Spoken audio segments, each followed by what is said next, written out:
And it says we are live. So in this short little period of time, I will look down through the chat, which everybody was talking. Oh, I hear myself over on the other computer.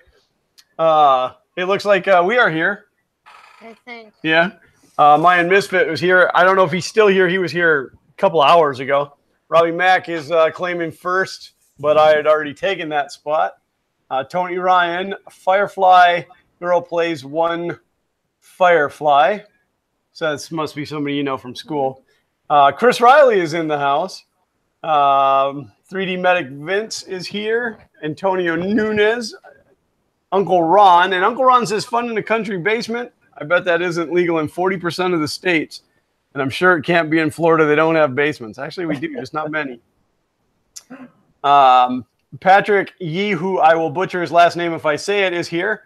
Golden Sparkle 3YO is here. Paul Cumber is in the house. Rover, USS Rover is here. John Mack. And then, look, there is our country 3D. I am Glenn. I'm Xander. And we're Fun King 3D. Welcome to this week's Fun in the Country Basement. And I'll let you two introduce yourself. Did you mute that? Go ahead, Walter. Oh, man. You mean I got to go next after that? Yep. Hey, everybody. I'm Walter's Country 3D. And I'm here with Glenn and this next guy who I'm not going to mention.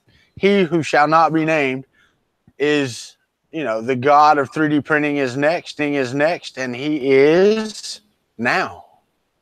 Yes, that's a pretty good segue into my announcement. But yes, I'm Chris Riley. This is my basement.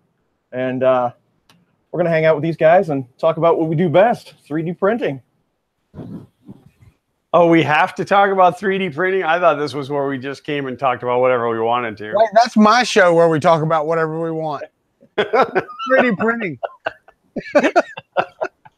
Here I thought Chris Riley was going to do a big announcement like, hey, guys, I'm getting a Twitter account. And no, what he did was he got Twitter tattooed on his shoulder. Yeah. I got a Twitter tattoo. That's what you guys have been talking about, right? Yes. Yes. Oh, that would be sad. That would be sad.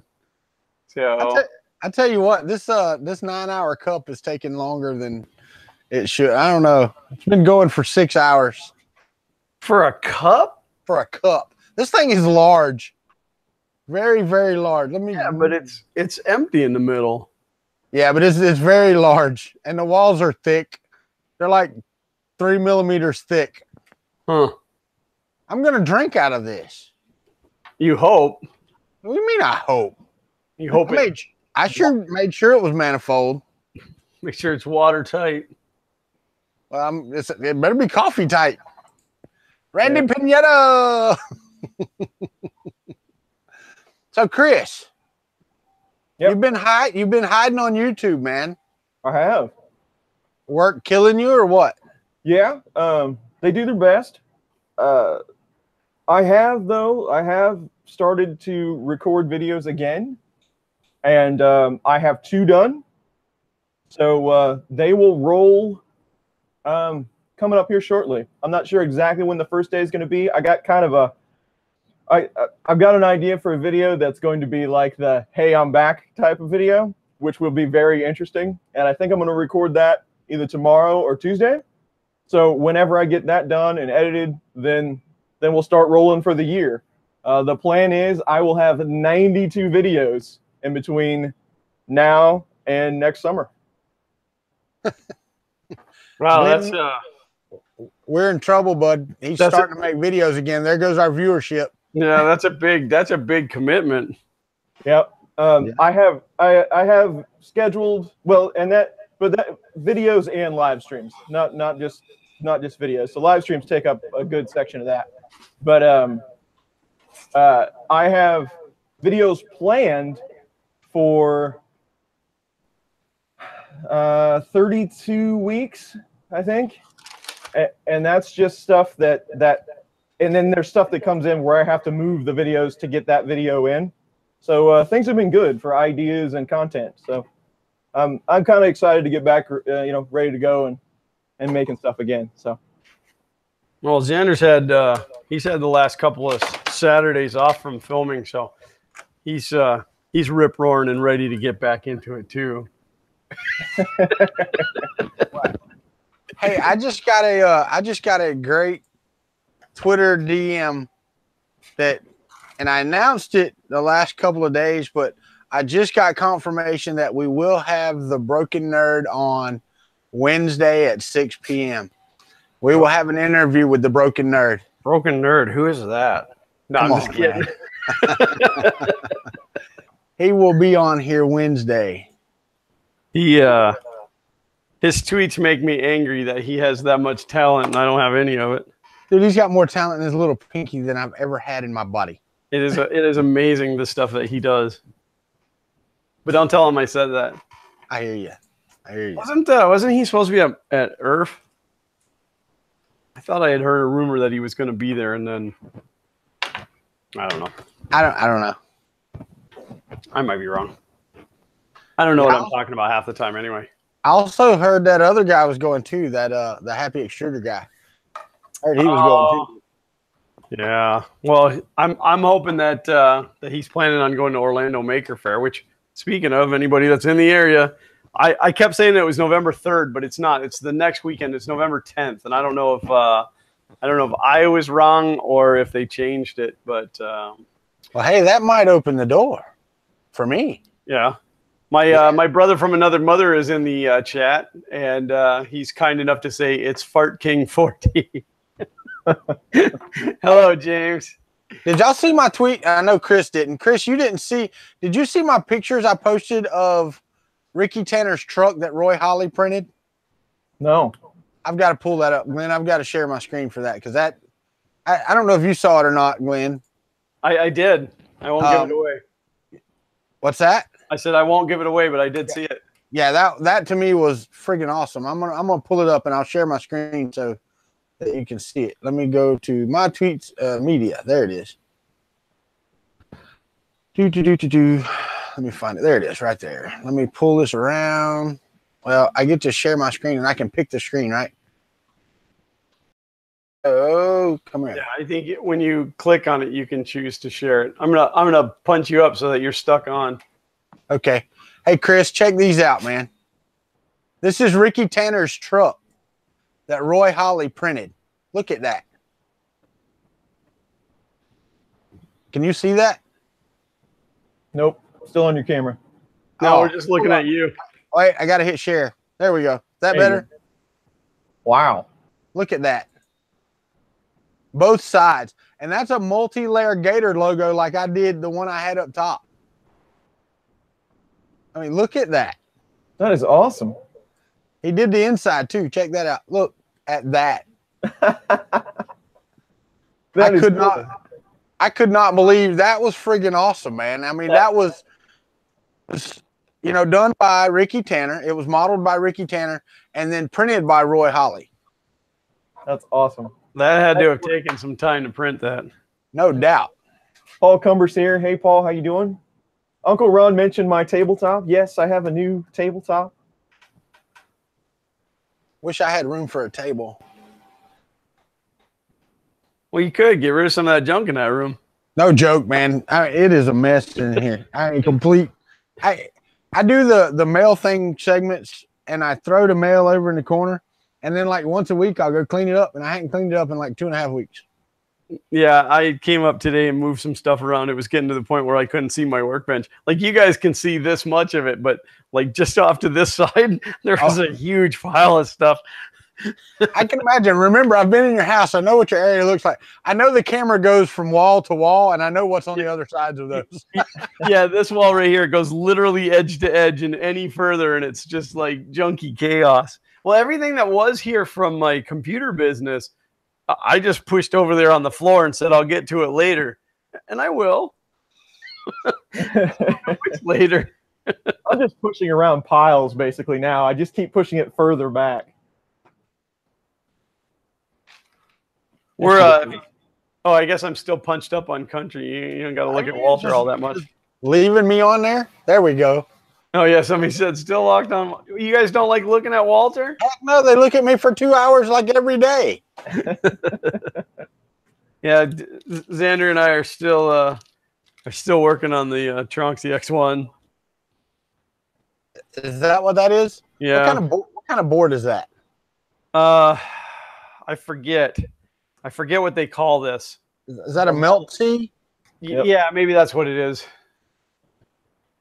That's like the classic Millsy design. Like originally, that when they started that whole thing, they were that big long bar.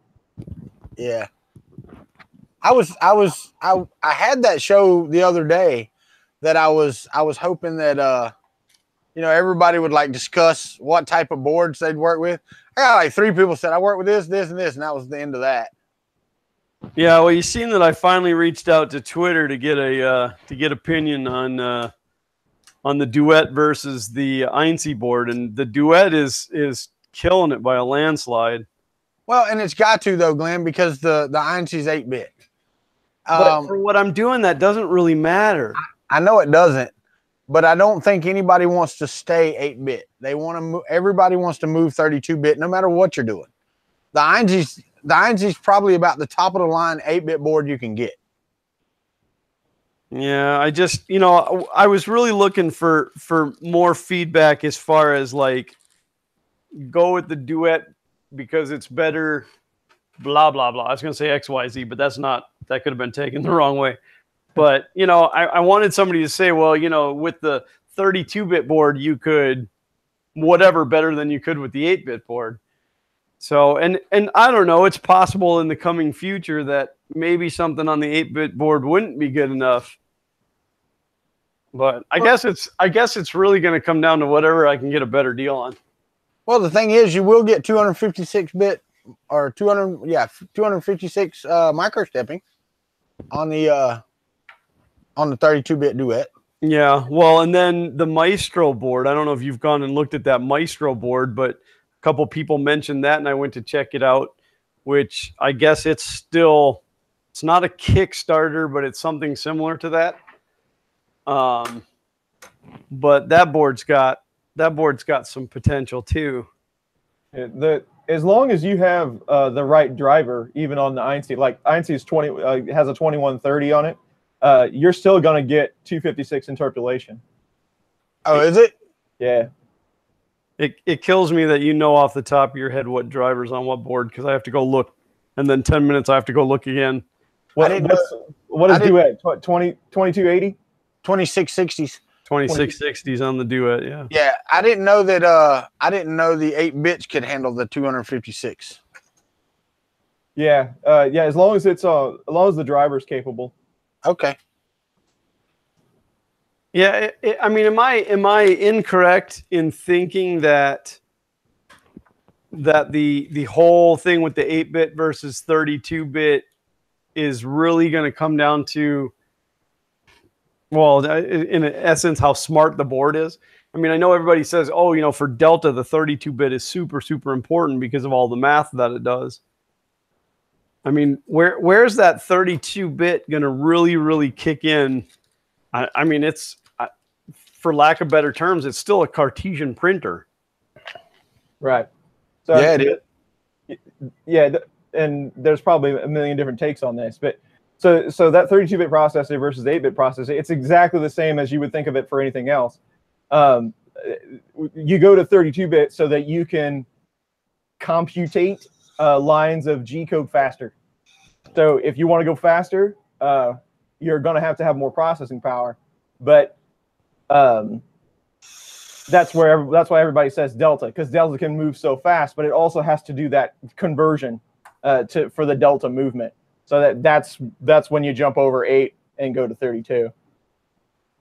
Yeah, and I don't associate the word fast with the printer I'm building at all because I can't imagine that thing is going to be fast with as big as it is. So, and I might be wrong. I mean, it may be a big surprise when I get there, and it handles it just fine. Yeah. We're kind of ignoring the chat. That's not very nice of us. Yeah. Xander's supposed to be handling the chat. That's why we have him here. He's over here playing Star Wars, man. Come on. Yeah, that's Mike Mullins. That's the big thing. 32-bit processors. You can get ARM processors for like a dime, and they're really starting to put the squeeze on those 2560s. Well, yeah, I was talking to somebody the other day about that exact thing. You guys know this, but so I think it was like 5 years ago. We had this old piece of equipment, and it needed an ISA card. It needed an 8-bit ISA controller of some kind, and I spent 6 months one time throwing those away, and we had to go get one, and it was like $4,000. Holy cow! Yeah, I don't even remember what it is, but I was digging through my box of junk just a couple weeks ago. I came across an ISA card. I don't remember if it was a video card or what it was, but I thought, holy cow! I bet nobody's seen one of these in a long time. Right, and it's just because no one made it. It was crazy. Think that's exactly how these 8-bit 32 processors. That's exactly how that's going to go. Paul Cumber come up with 64-bit motherboards. It'll happen eventually. Yeah, is there one out there already? Oh, I don't know, but Tony Ryan, some people still use SCSI. I have a SCSI flatbed scanner, but the only reason I have it is because it plays Ode to Joy. If you set it to SCSI ID 0 and hold the scan button when you turn it on. Uncle Ron Smoothie board, the MKS base boards, they're 32-bit. So it's not just Duet. No, and I mean, Marlin is working on a 32-bit version. They're going to have to, or they're going to get left in the dust, and we don't want that. Yep, I'm currently helping a guy through email, of course, test a rearm board with 32-bit Marlin, and it's going so. There's some weird things that it does with linear advance and how it calculates it that isn't going so well, but it's getting there. Again, it's really beta stuff. So yeah. Oh, John Max says he has the Scanjet 5P too. That's the only reason I keep it around. In fact, let me dig it out so we can all enjoy this. I don't have the HP Scanjet, but I do still have a SCSI scanner in the shed. Because you don't throw electronics away, because one day you're gonna need it for something. Dear God. Suck in, boy, so I can get to the power.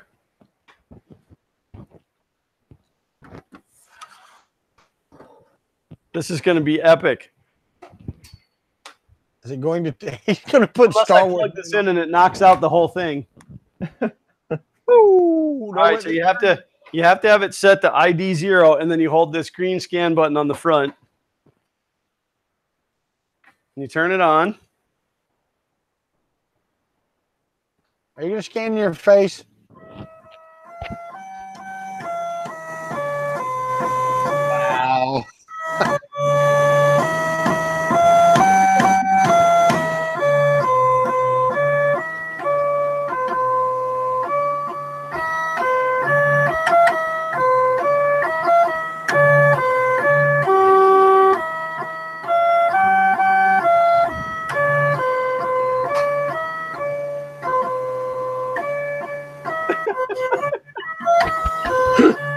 I thought that was it.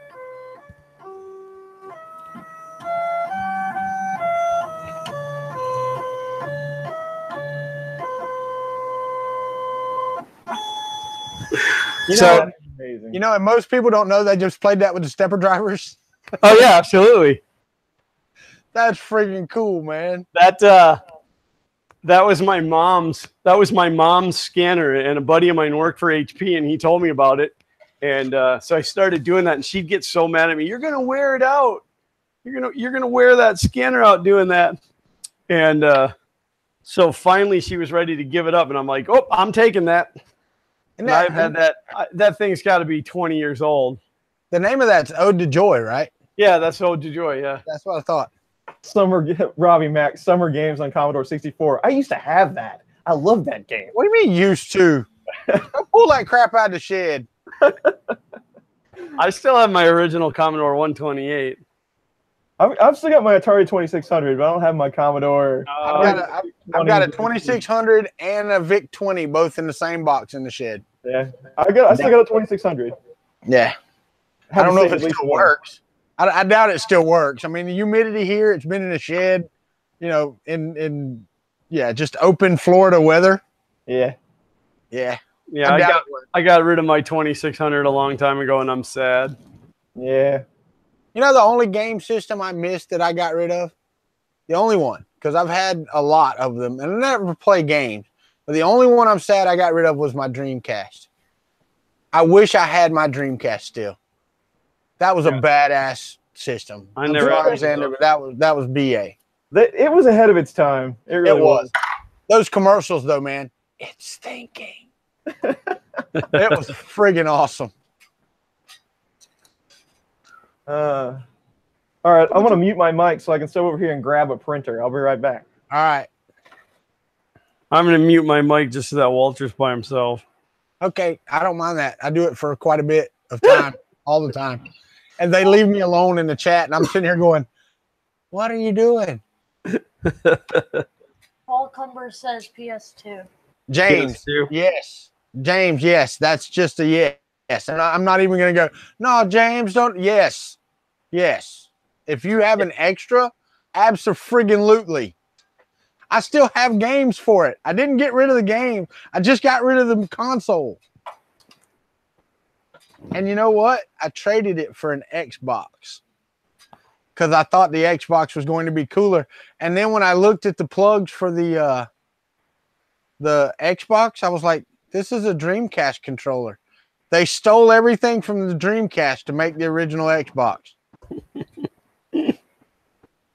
Yeah, I was, I mean, a friend of mine was modding Xander's, a friend of Xander's Wii. And I don't know, I don't even think it's worth modding it out. I mean, for him to mod it out. I really think that, I think I'm just going to build one of James's arcade machines with the pie in it. And James also said Yeah, I have all the parts printed and all the electronics bought and everything. I just can't get motivated to build it. What is that? This? No, yeah, that. Oh, it's Tronxy X5S, the worst machine I've ever owned. That's the nightmare of the Tronxy division. You're gonna put a duet on it. My eye. You're gonna put the duet on it? I am. If the duet can fix this machine, it's the greatest board ever. If the hardware's sound, the board will make it work. Yeah, well, this board is garbage. Do you see this half a print? That's how much of a print that you can get on that board before it crashes. Well, then your duet will fix your problems. We'll see. We'll see if we can make it hit terminal velocity. How is that machine otherwise, Chris? I mean, I know I watched James build his, and he had a few hiccups along the way with it hardware-wise. But I mean, it's really poorly designed. Is it? Yeah, I don't know why they made the decisions that they make, but you never know that with these companies. But they just made some decisions. They should have just went and looked at the Hypercube and made that, but they didn't. They put the motors on the back side, and motor mounts are acrylic, and the pulleys are stacked bearings on top of washers that are on really thin screws. I mean, they made really bad decisions. It's got to come down to the dollar. Doesn't look like there's any structure holding those pulleys at all. It's just a screw. Yeah, it's just a screw. Yeah, that's not good. No, it's not good. Well, I mean, as long as the belts and stuff don't bind, though, the board will make it through the print. Yeah, at this point, I've gotten one good large print out of this machine. One. And the machine costs around $260, I think, when I got this one. and I've probably put another 150 in it, and now I'm going to put a board on it that's almost $200. So we're getting a little ridiculous here. Yeah. Yeah, you guys are missing some good. I mean, first of all, NAC 3D Design said, "Pay attention, Funking 3D. This could be a deciding factor," and it absolutely could be. But what's even better than that? Where did it go? I missed it. Well, Tony Nunez said, "Chris Riley, look out for flying plastic." Mad Mike 8 said, "It will do it." It will do it. It will do it. But I have to say, though, I mean, looking at the configuration, I don't know. I mean, what's it do? It just the board itself crashes? Yeah, it throws an exception. Yeah, I've tried it with different SD cards. I've tried it with Octoprint. I've tried it, and it gets worse and worse. It continues to degrade. So the board's just losing its mind. It processes so much G code, then trips over itself, and it's dead. Oh, I wish you had it ready to plug in play, because you've got to crimp all the ends on there too, don't you? Yeah, oh yeah. Oh, well, we won't get done in this episode. Thanks, No, Chris. I figured I'd just get it started, and then there will be a video to follow. No, as soon as this live stream's over, you have to put it back up under the bench and wait until next time. Right? That's what we did with this trunk. It's been laying on the floor for a week. You know Chris is going to do that, right? Yeah. Chris is like me. He'd put it down and walk out of the room and go, "No, hell no, I'm finishing that." Yeah, I can't. I'll try to go upstairs and sit down, watch TV, and it's like, no, I can't do it. Well, for me, it's all been the FK1, which I am at the point where I'm done designing. It's time to start spending some money. So I got to order the aluminum, and I want to rag on Open Builds for a second. I love their stuff. Their website's pretty decent, but when you put stuff on your wish list, anything that you configure doesn't save. So like I go in and I say I want a 1500 millimeter piece of V slot in black. It just saves 2040 V slot. So like the wish list is useless. Right. Don't lie. It sat on the floor for a week because you couldn't stand to work on it anymore. Well, Mad Mike 8 said that was his best Brian Vines imitation with the "It will do it." Yeah, I definitely was not losing sleep at night because I hadn't finished this pile of garbage yet. And hey, Hawk, how are you, buddy? Hawk 3D Pro's in the house. He actually starting to get set up for some live streams as well. That would be Ben. That would be Ben. Canadian Maker Project. Did you print the 2040 fix? Nope, I'm not fixing anything. I am literally going to build this printer the way it is, print with it, see how it does, and then I'm probably going to hack it into something else. I want to build this. I got an idea in mind for a camera tripod that'll actually let me physically move the camera to different settings, like preset. So because I can't do stand-up videos because it cuts my head off. So I want to be able to push a button and have the camera go to a certain point so I can shoot video standing, and then push another button when I'm lazy and want to sit down. I did get. Did you see my my UFO I printed the other day? Nice. We just had a power glitch here. my streaming machine is on battery backup, but my monitors aren't. So if the power goes out, I may have to scramble to change some power around. In fact, I don't think our mixer is on battery backup either, so we'll lose audio. Are y'all having weather down there? Oh, it is storming bad. Let me look. I'm gonna pull up the radar and look. Oh wow, you got box. Good God.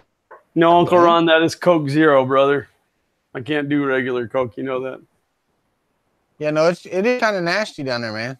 Yeah, it's a little rough. Let me see if I can pull in. This is a cute little. Hey, Dad, can we play football? You want to go outside and play frisbee, son? Let's go out and play lawn darts. I think you could go outside and like boogie board on your lawn.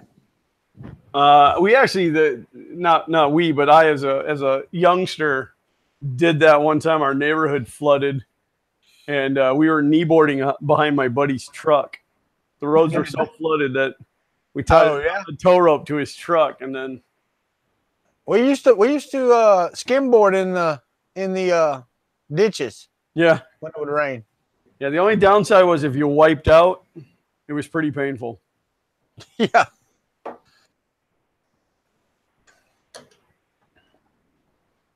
But all right, Chris, don't get quiet. Just kind of sit there and fall into your work, man. Yeah. Then for the biggest challenge is going to be reading the board. I open a book, open a diagram. Pull it up on the computer and blow it up. It's easier. Get yourself a pair of reading glasses, Chris. There's nothing wrong with age, brother. I'm telling you, it's getting close. Because they have a perfect image though that'll tell you every bit of it. Yeah. Yeah. It's pretty interesting though. This should be it's going to be something. I'm actually beginning to like mine. Mad Mike Gates said, I'm building a printer Hooney would design if they weren't poorly copied other designs. I'm good, Hawk. I mean, we're sitting around having a chat. So I'm enjoying it.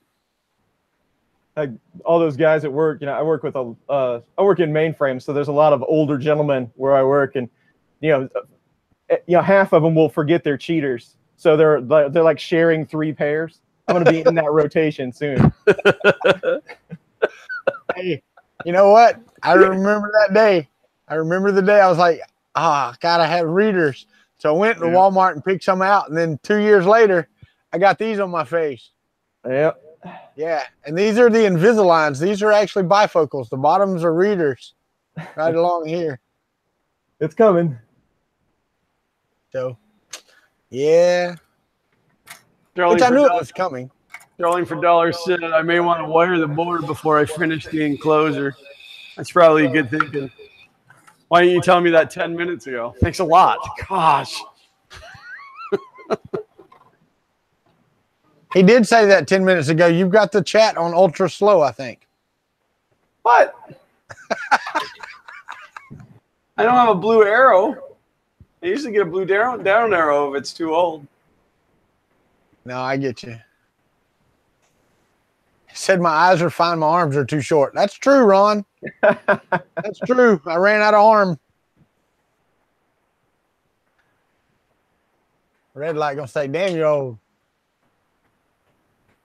So Walter, you're the personality channel of the group, but what's your next project? I mean, you got the hypercube all dialed in. What are you gonna do? I am actually waiting on some. Once my fundage starts coming in.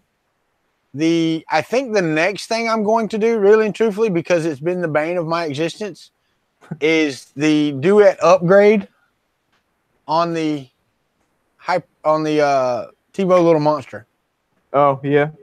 And also I was talking last night after the stream, and I believe that Joe has me talked into the E3D Smart Effector for that. I don't think I've ever seen one of those. Dude, it's uses the tip for bed leveling. So it touches the tip to the board like a piezo. Yeah. So you get perfect, and it levels the nozzle to the bed. That sounds promising. Yeah, so it's kind of like the three lead screws on the Core XY machines, where it levels the bed to the nozzle. This levels the nozzle, so it makes the nozzle flat no matter where it's at on the surface. Cool. I need to go check that out. That sounds amazing. It's not cheap, and it looks very complicated because there's a piece that goes on each one of your risers on your carriages. Yeah. So there's a piece that goes on each one of those, plus the effector itself is a circuit board. So it looked very complicated. So I don't know. I may be biting off more than I can chew. Yeah. So I didn't even think about that, but you're right. It's going to have one on each tower to set that offset. Correct. That's going to be interesting. And it also only takes the magnetic ball arm the arms with the little balls, you know. Yeah. They have the magnets on them. That's the only arms it takes. So I have to change the arms on the TiVo and everything. Everything has to change. Wow. So, but like I told him, with the frame of this thing, because most people don't realize that's 80/40 channel, C channel. It's stout. It is a massive machine. So if you put that type of stuff in it, it's got to print well. Yeah. You know, because say again, Carl, a house. I'm not making a house printer. And Uncle Ron. Yeah, no, I saw the arms are short. Walter's going to print an extension to his house to print. Yeah, no doubt. That I'm not going to print it, but it's definitely going to get built. Yeah, you could print it out of PLA, and then you get it all built, and then like 2 days later, it's just a molten mess on the ground. It'd be sagging. They said that somebody told me that the softening temperature of PLA, though, is like 135 or 130. Is that right? 150 Fahrenheit? Yeah, that's about right, I think. Sounds right, yeah. Well, because I was wondering, because I talked about it this morning. I made a spoon rest out of just plain old PLA, and I put it in the dishwasher, and it's been fine every time. Really? Yeah. What kind of filament did you use? You remember? That's 3D Solutech silver. Huh. Yeah, I mean, and I've got it. It's actually dirty now because it's waiting to go in the dishwasher. But I mean, hold on, I'll go get it. I'll show you. I mean, it's just a standard spoon Make holder. sure it's good and dirty, though. He's so much fun to pick on. Spoon holder. Oh. My wife's in here trying to clean it off. I said it was dirty. You want to come in here? You sure? No, she ain't got no makeup on. She says she ain't coming. But no, it's just standard PLA spoon holder. So it's got some chili on it or something. But yeah, this has been through the dishwasher several times. Several times. Yeah, I've had PLA. I've done some heat testing and things like random things to it, and it will surprise you occasionally. I have found, but then other times it just straight out fails. Well, no, I can see that. Yeah, that's interesting though. That dishwasher. I mean, that's hot, real hot. Yeah. But it works. I mean, don't get me wrong. We don't turn it on the heat dry cycle. Right. But running it through the hot water in the dishwasher. Yeah, it's still pretty hot though, so that's interesting. Yeah. Listen, let me add a disclaimer. If you put something made of PLA in your dishwasher and it melts and screws up your dishwasher, that's your fault, stupid, not mine. There you go. That's my disclaimer. But Walter said I could. No, sir. No, it's getting hot, Mr. Buttram. You may be right. It may have annealed it on the first go round, and that's what it is. I don't know. Oh, there you go. Dishwasher hot water is a max of about 140 degrees Fahrenheit. So that makes sense.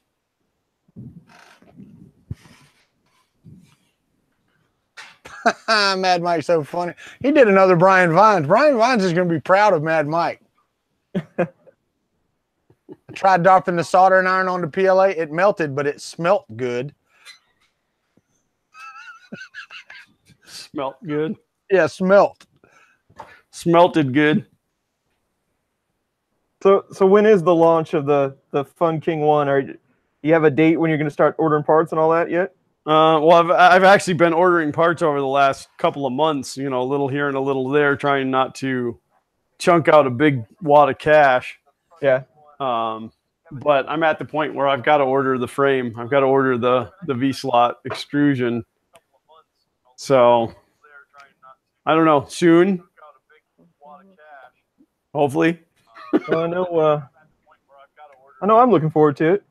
It's like I want to say it's like $320 or $340 worth of aluminum. Wow. Aluminium. Aluminium. Aluminium. I like aluminium's good, and I like patents. I like it when they say patents. Patents. Yeah. Patent. Oh, patent. Yeah. Like patent? Right. I got you. I like that. Yeah, painting down where Walter is. That's painting the house. Oh. That's I'm right. If you're painting it, it's getting painted. Yeah, I've told you guys about the space that I have in my detached garage that is a mother-in-law's apartment, and we had kicked around making it into the YouTube studio, but we decided to go ahead and rent it out. So Grant, my coworker and the guy that I gave the other printer to, he is actually going to rent from us. So he's going to be my tenant. Is he renting that little apartment in the garage? Yeah.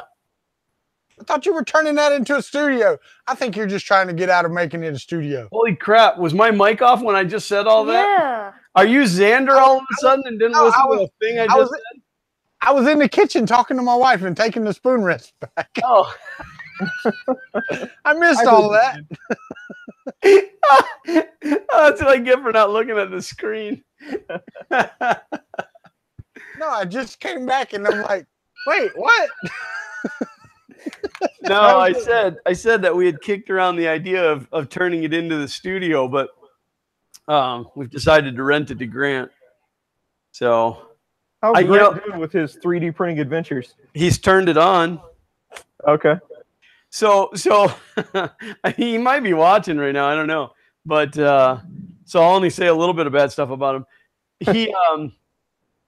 He finally, he went home and he was studying Kira and how to slice and stuff, and getting his bearings, I guess, and fired it up on a Saturday afternoon to finally start printing, and the power supply blew up.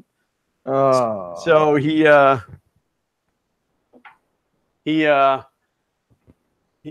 told me, look, the power supply blew up, and I'm going to have to get another one, and they're like $60. And I'm like, no. I said, give me the other one. Let me see. So I opened it up, and it was just it blew a resistor in there.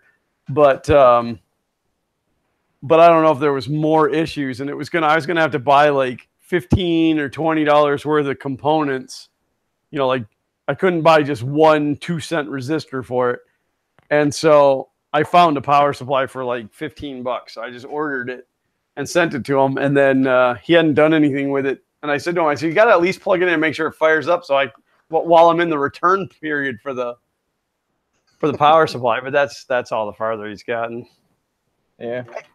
Hey, Paul Comer, thanks. Yeah, I was looking for my Kuntry 3D hat today, but I couldn't find it, so I wore my UF Dad hat. Who am I getting feedback from? That Chris? Are you getting an echo? Yeah. Happens once in a while. Oh, well. Be all right. Yeah. So, Walter, what was it you were telling me? You have to remove certain configuration files that it puts on there. How does that work again? I'll have to look. You don't need the Delta configuration. And it's like 3 files that go with the Delta configuration. Okay. Because for some reason, even if you set it at a Core XY, if you set it as a Core XY, it doesn't ignore those files. It still reads them. So once I took those off, a lot of my problems went away. So when you get ready, I mean, you can call me up and we can do a hangout, and I can tell you which ones they are. It's not hard. We might have to have a sidebar on that. That's with the duet board? Yeah. Yeah, it's a little different configuration than I'm used to. It's actually a lot easier. A lot easier. But command line is kind of my thing. Well, the thing is, Chris, though, I mean, and it's not just the configuration you have access to. I mean, it's all kind of files on the system that you can change. So it's kind of like the config, the advanced config that you change, in Marlin. Yeah. You get access to all of that in the web interface. Yeah, I'm looking forward to it. I'm hacking and tweaking. That's what what I'm all about. So Yeah. we'll see. Yeah, Chris is the commander of the command line. Commander of the command line. Yeah, That's right. I do like command line. Right. My wife, Mainframe guy, command line, no way. yeah, no way. Yeah, what's a GUI? Yeah. The GUI sounds like some sort of candy. But my wife, she doesn't do computers or anything like that very often. She knows how to use them and she's good with them, but not really interested in it. And she'll come over and look at my screen occasionally, and she just looks at it and goes, "That looks really boring." Yeah. I'm like, well, it kind of is. Because it's always, putty or telnet or whatever, You know what you need to do, Chris? You need to write some type of program so that every time you type a character, like this little cat hops up where the cursor's at. So that it's not as boring. That's not so boring. I should. A little cat gif pops up and he dances after you hit enter. I need to. I'm pretty good at scripting and like Python and languages like that, but I don't do like .NET and stuff like that very well. So I need to get with you, Walter, because I wrote a program to diagnose Raspberry Pi configurations. So like if you install Octoprint, I'll send you this script and then it dumps a link back to me so that I can figure it out for you and tell you what to do. We need a GUI for that. Okay. That would be cool if you could just, hey, open this up and it's going to go out there and figure it out for you and it'll tell you exactly what's going wrong. Well, see, and that's cool because I've got the GUI for the spring thing. The guy that wrote the spring, the spring generator. Yeah. Yep. I wrote a GUI for that. I've got the GUI for that written, but it was just, that was it. That was the end of it. I wrote the GUI and it was the end of it.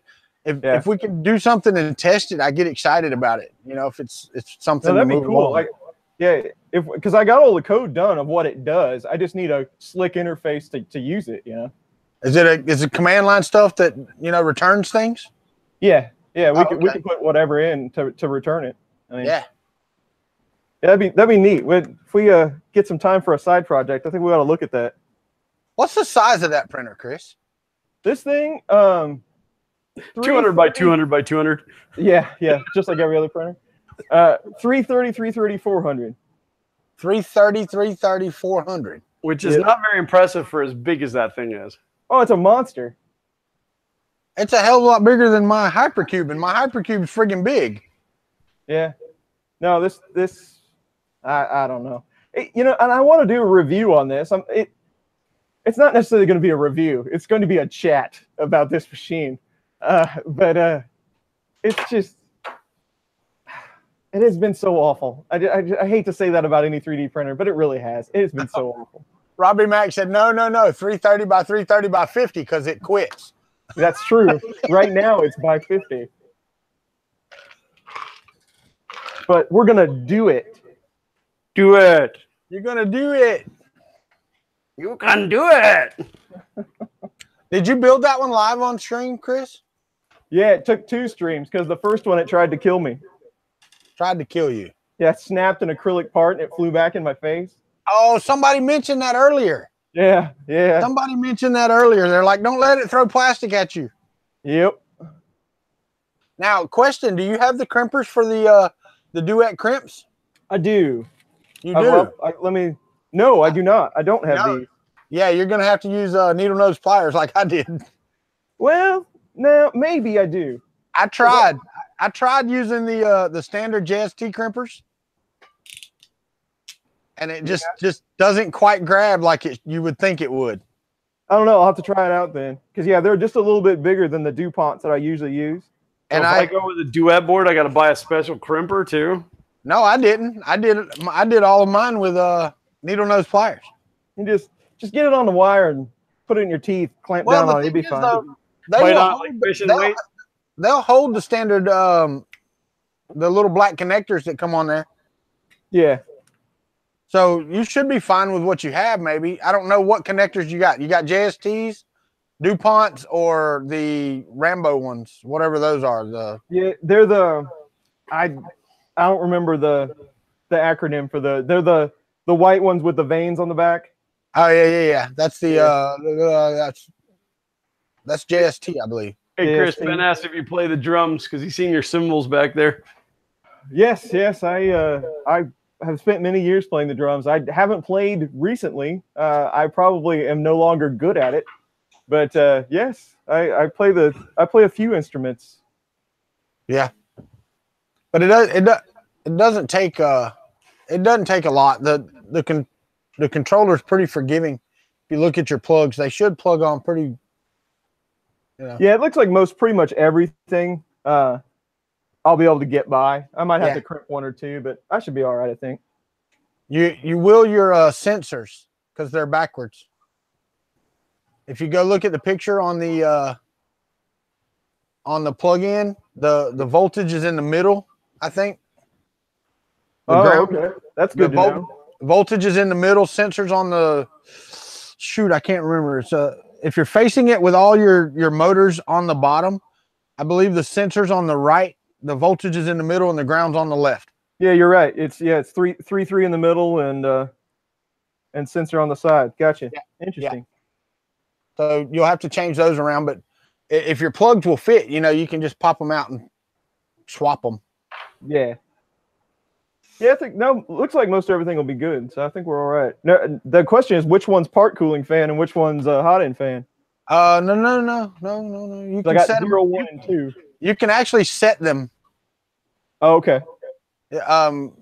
There's I think it's 2 that are on full time, and then 3 that are you can turn on at different temperatures or do different things with.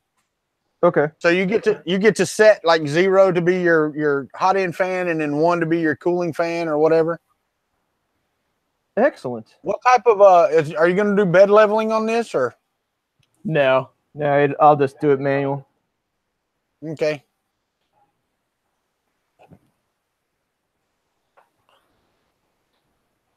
By the way, it's like Ron the Happy Extruder is in the chat. Chris Lane from Venturi 3D is in the chat. I know they've been here for a while, but we haven't talked to them. That's right. Paul Cumber has left. Goodbye, Paul, if you're still here. Later, Paul. Sean is in the chat. I do want to take this time. If you're not subscribed to Chris's Basement, go check him out on Twitter. If you're not subscribed to Fun King, then I don't know how you got here. But if you're not, go subscribe to Fun King. And if you're not subscribed to Kuntry 3D, then come check us out. And you can subscribe or not, because I'm not everybody's cup of tea. Or coffee either.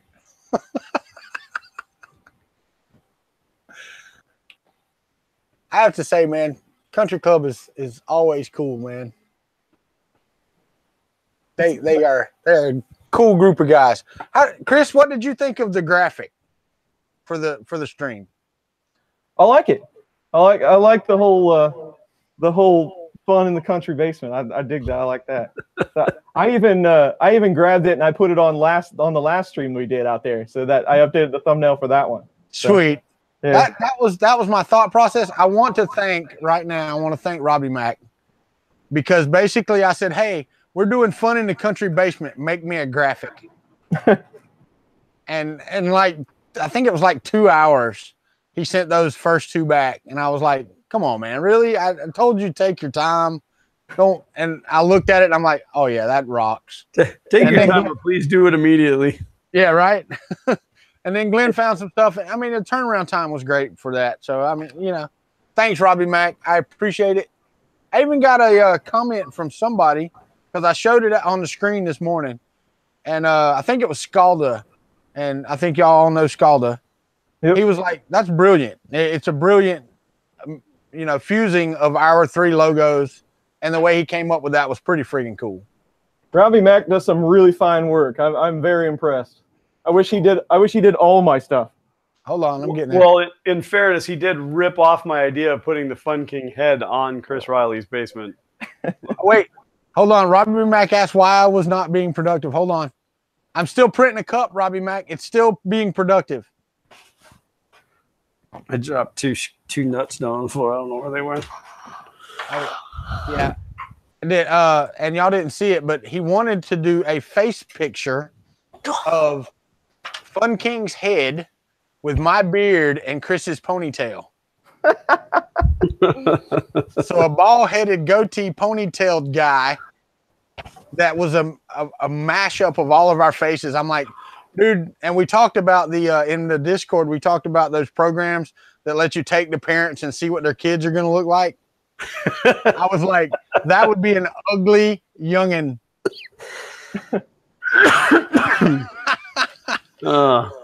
And for the record, the Fun King is not bald. His hair is up under that crown. Mad Mike said I did a mashup of Walter, Chris's, and Glenn's head, and it came out looking like Mike Whaley. That's not nice at all. No, Mike, it's not. Thinking about Mike Whaley is not nice at all.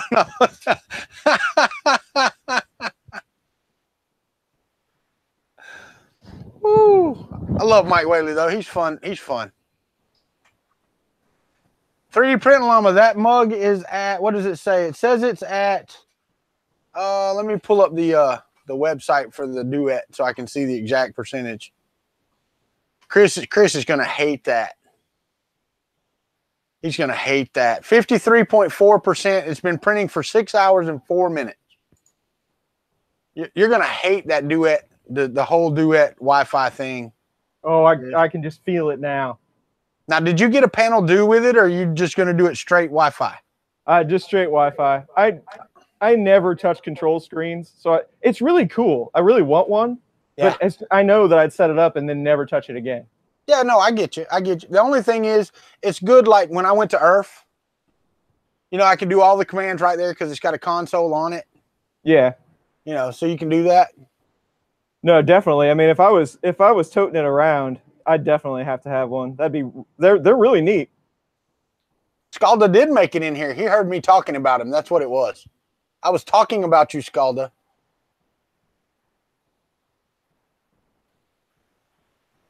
Well, that's generally the only reason I reply to you, Walter, is when you talk about You only reply to me when I say something wrong. You're like, no, that's not right. Say it again. Well, you know, you come flying in there talking about how AIO Robotics will give me filament anytime I ask, which is probably true, but that's not true. I mean, come on, man. You know, if you called them up, you said, hey, I need like 50 rolls for this project, they'd be like, okay, we'll send you 55 just because. They would probably show up at my house before I even asked. Those guys are so awesome to me. They are awesome. They are awesome to you. I wasn't making fun of it or being not nice about it. I know, but just the way that you made it sound, like you made it sound like they were in my pocket. Made it sound like you were in bed with them. Yeah, it's a friendly relationship. And yes, Scalda, that is a Tronxy X5S. It is. It's a Tronxy kind of day today. He's doing the X1. He's doing the X5S, but he's the one with the ponytail. He's actually doing a smart thing, and he's putting a duet on his Tronxy. I wouldn't waste the money of putting a duet on this piece of crap. This one's only getting it because I just happen to have it handy. Yeah. Well, and you want to play with the duet too, and this actually gives you a chance to do that on a machine that it's really designed to run good. Well, right, what's exciting is that Chris is going to know everything there is to know about the duet by the time I'm ready to do the FK1, and then I'll never have to go to the forums again. I'll just call Chris up on the phone, say, "Hey, Chris, how do I do this?"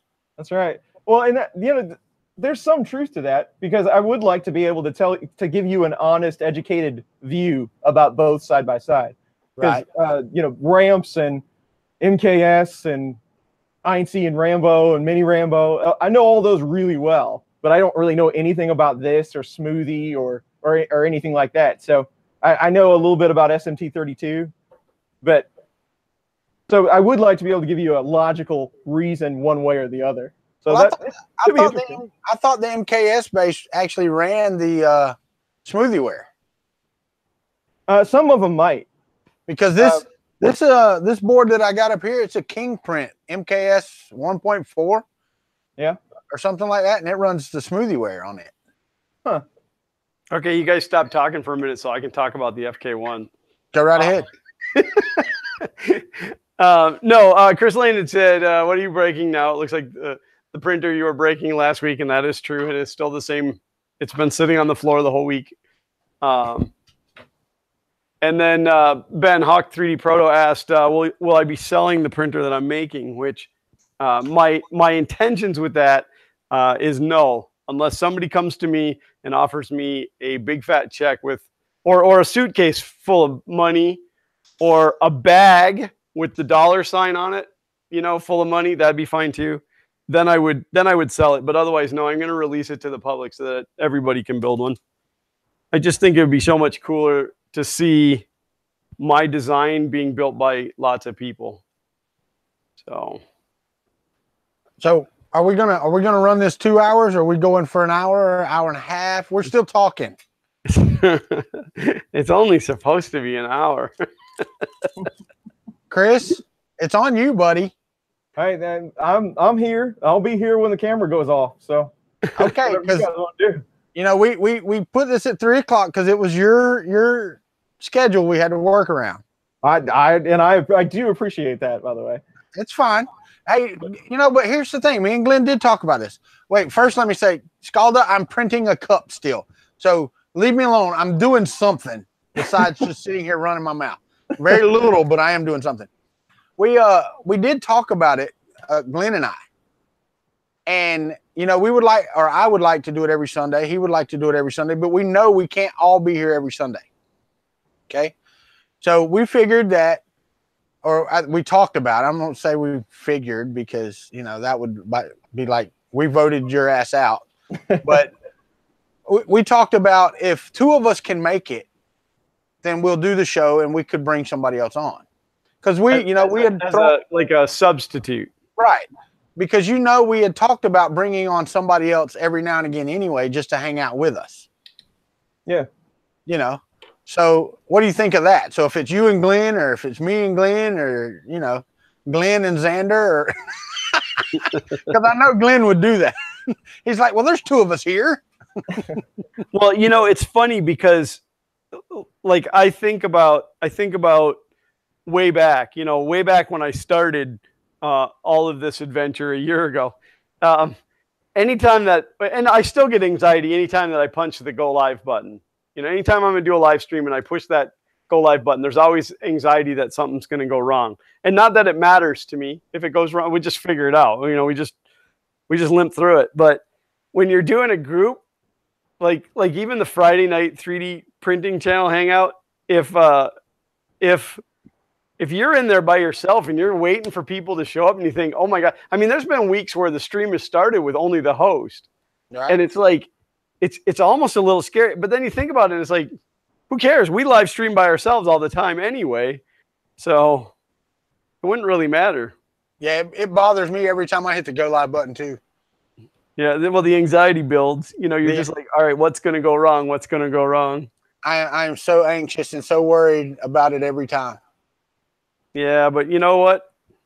Who cares? I mean, it is going to be what it's going to be. And there was heavy sarcasm in that statement, Glenn. Oh, okay. Have you not seen my morning streams where there's part 1, part 2, and part 3 because I've had to restart my modems? Oh yeah, well, I mean, the not turning your microphone on for your mailbag Monday or your mailbag Thursdays, or I did it for the thing, Thursday, whatever you call it.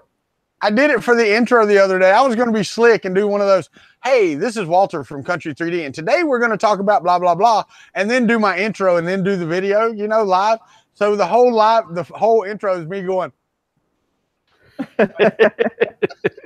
Well, I will never admit to taping things back up or putting things back in a box and refilming. I'll never admit to that. I don't tape them back up, man. I do not do that. I'm like, that's so disingenuous because you already know what's there. That's why I'll never admit to doing it. I can't fake that excitement twice. I can dub over it, but I can't fake that. Well, and then like sometimes things happen and I feel bad, but the person substituting has to dress up and do the voice of who they are covering for. That would be pretty funny. Have to mail out T-shirts to everybody. Yeah, I've got a wig around here somewhere.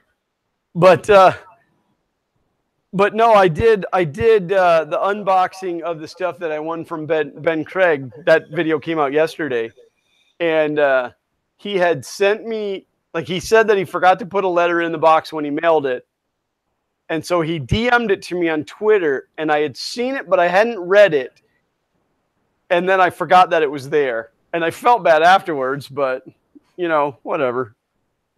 Hey, Glenn, and I'm looking here. The difference between the Duet Wi-Fi and the ING Rambo is $40, $49. Yeah, it's not. I won't say it's not a money issue because it's always a money issue. And Matt from Printed Solid has already told me that he will get me a deal on the INC if I decide to go that way. Right. But I want what's best for the printer, you know? Oh, yeah. And Tony Ryan just said, you were talking about streaming. My I don't know if you caught it or not, but my Mail Thing Thursday segment from last week that I was moving the box around and hit the stream button on my Elgato while I was recording. So I went live for like the last, few minutes of the stream. Kind of like when James's cat went live for him. Yeah. So, yeah, and Tony Ryan's going to bring – that was a bad day, Tony Ryan. Don't bring that back up. No, I'm just kidding. Just kidding. No. But, several people caught it, and I'm like, what am I supposed to do? All right, guys, you got to see it. Yay. At least I'm not faking my segments. This was what I was recording for you. And that's exactly what you saw in the Mail Thing Thursday. Well, we have, Xander and I have been, well, I won't say Xander. I have been kicking around the idea of doing a Xander's Thing Thursday live. And it would have to be during the summertime, of course, because otherwise he'd be in school. Well, he's going to be homeschooled now, but it would be fun. It would be fun to have him just be live so that you guys can see what a nightmare it is to film those.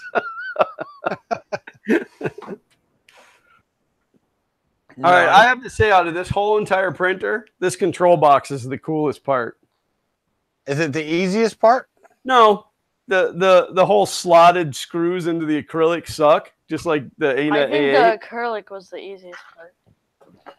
Taking the paper off, Xander, did you like that? I didn't like it, but it was definitely the easiest part. He says he's definitely looking forward to doing more support removal now that we got these cool tools from Ben Craig. Dude, if you didn't check out that video, you got to go see how much candy he sent to the kids. Yeah. It's crazy. It's crazy. Yeah, Roy Holly commented on my video about the truck because I talked about it this morning, dude. I mean, it blew me away when he sent me those pictures. And he said, by the way, there is no paint on the truck. It's all layer printed. And like I told you earlier, the Gator logo is a separate layered print that he put on the side of that. And I did one of those. Now, I don't know what size that is because I don't really have a scale comparison that Roy did. But I know mine took a long time to print. And he has one on each side of the truck. So I'm still blown away by that, by the way. I really am. All right, guys, we got 41 people watching this stream. Are you kidding me? 17 thumbs up. There's 41 people watching. What is wrong with you people? We got 2 thumbs down, though, guys. We have made it. 2 thumbs down? 2 thumbs down. People finally truly hate us. You know what? Tony Ryan wants to know when I'm going to get my MPCNC running. I'd love to say very soon. But the FK1 is going to take most of my attention right now. I only have until early November to have that thing ready for Orlando Maker Faire, and I want it to be good to go. Later, Scalda. Yeah, they're just mashing thumbs down now, just to be funny. Yeah, we actually do that to you a lot, Walter, during your stream, and you don't notice. I know. I've got to where I don't watch it at all. You'll be like, oh, somebody gave me a thumbs down, and then everybody goes like all of a sudden your thumbs up number decreases and your thumbs down number goes way up. Yeah, I'm good with it. Now we're back down to 3. We were at 5. I think the 2 thumbs downs are because of the 2 Tronxies. That's very possible. Possible. Then count me in. It's actually the Tronxy company. They're watching us and they're mad that we're talking bad about their stuff. Right? So wait, there's only 2 people working for Tronxy? When Xander and I shot that dream sequence video about the IC3D filament busting on eSun filament, I want you guys to understand the whole eSun joke is because the owners of IC3D, I won't use the hate word, they have an issue with eSun. And I found out about it because I sent Sean a care package with a shirt and stuff in it. And just not even intentionally, I didn't know, but I had put it in an eSun box and then put it down. I just thought it'd be funny to send him a filament box, being that he works for a filament company. Then come to find out that there was an internal disliking of eSun. And so that's how that whole thing came to be. Well, then all of a sudden, when we were getting thumbs down on that video, it made me laugh. I said, I wonder how many people actually work for eSun that they're all on here giving me thumbs downs. Mad Mike said Xander, the other Tronxy members went to work for Hooney. I don't think he knows who Hooney is, but No, he probably didn't. Bad. You don't let him watch Angus's streams, man? Come on. He gets 2 hours of YouTube time a day. What he does with it is his own business. Oh. And what he hasn't done with it this week is answer his comments on his video. To. Okay. So all of you guys out there that are giving him comments, I appreciate it. He, however, does not seem to.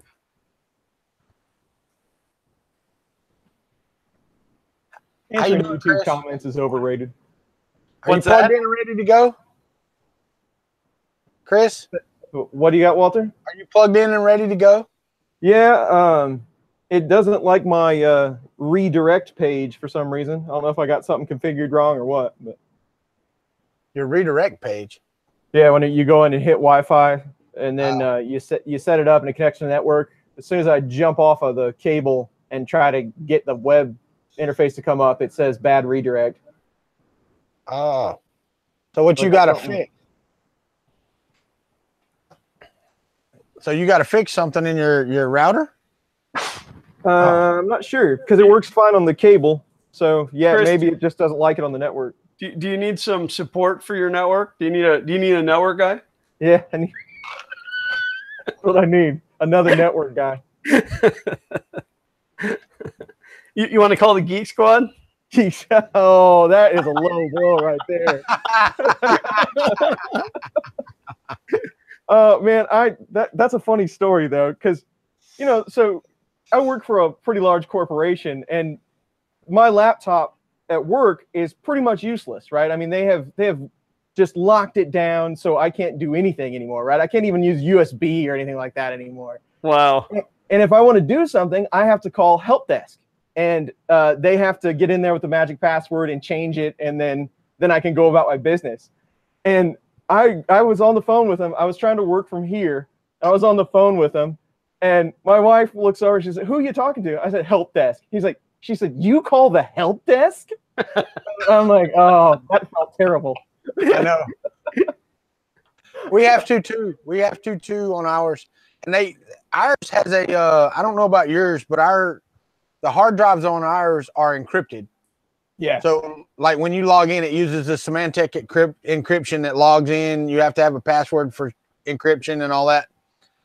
Dude, that is the slowest i7 laptop you could ever have in your life. And I mean, it's got like 12 gigs of RAM, a terabyte, 7,200 RPM hard drive in it, and it's an i7 like 7700 or something.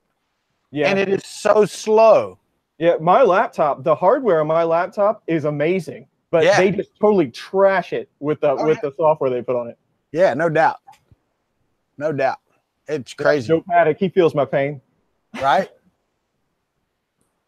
Uncle Ron said that Xander's reply time shouldn't come out of his 2 hours because that's Fun King work.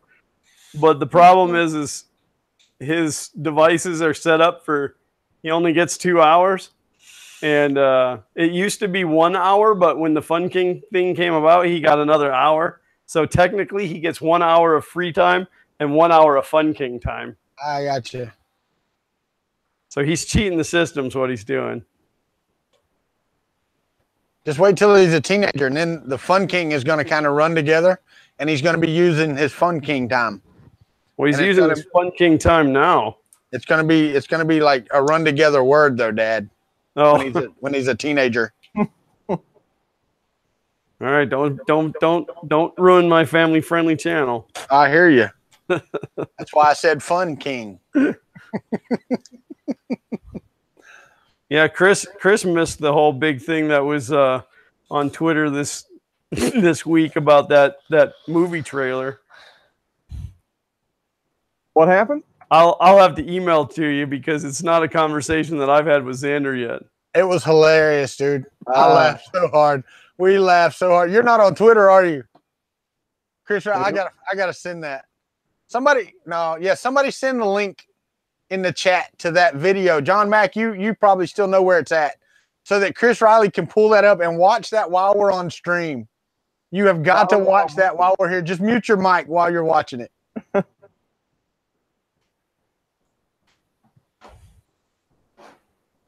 And what's up, Matt from How I Do It's here. John from How I Do It's here? Yeah. John from How I Do It's here. Or is it Matt from You Do It? I can't remember. Hey Matt, how's it going, brother? Oh, the trailer that Fun King was in, John Mack. You know which one I'm talking about, the one that Joel posted the other day. Yeah, it had a Fun King product. It had a Fun King reference in it. Something you might have learned about in health class. Come on. Maybe. Yes, Tony Ryan, that's exactly right. If you say that fast. I'm getting from the wife over here. I think you put it in my Discord, John Mack. I think you linked it in the Discord, remember?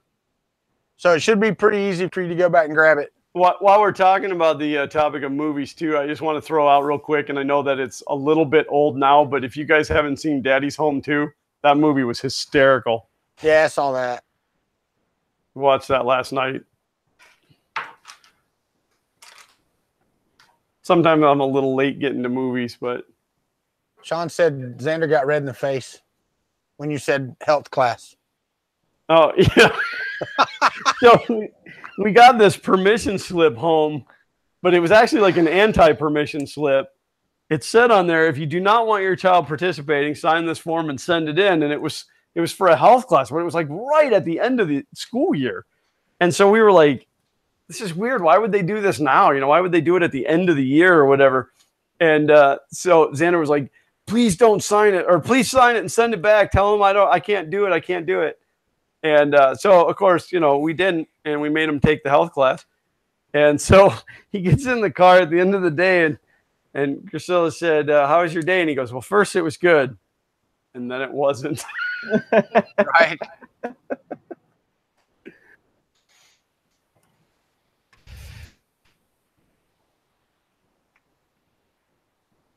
I'm looking for that link.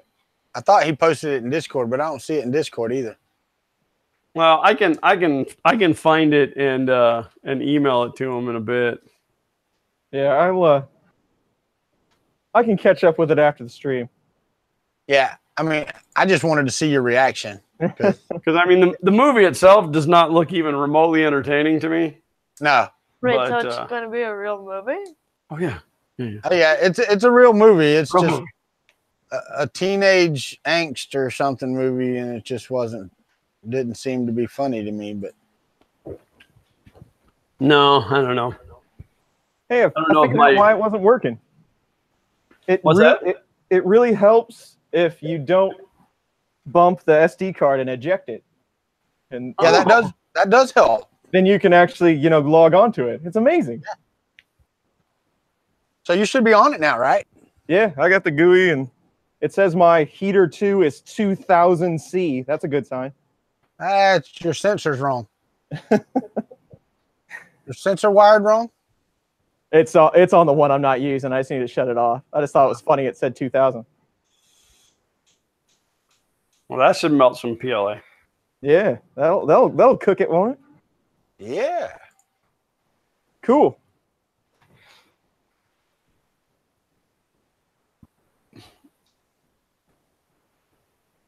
Martin 3DP Iceland is here.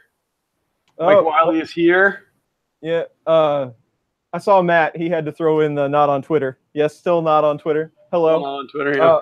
And Martin, I do have your landscape hung up now, so it will be in every video from now on. It's really high, so you can't see it that well, but it is there. You need to get it off that stuff, Chris. Get it off of what? Get it off that. You said it's really high. Yeah, well, that's true. True. But I wish I had my thing, because I would have totally snare drummed that one. Yeah, right?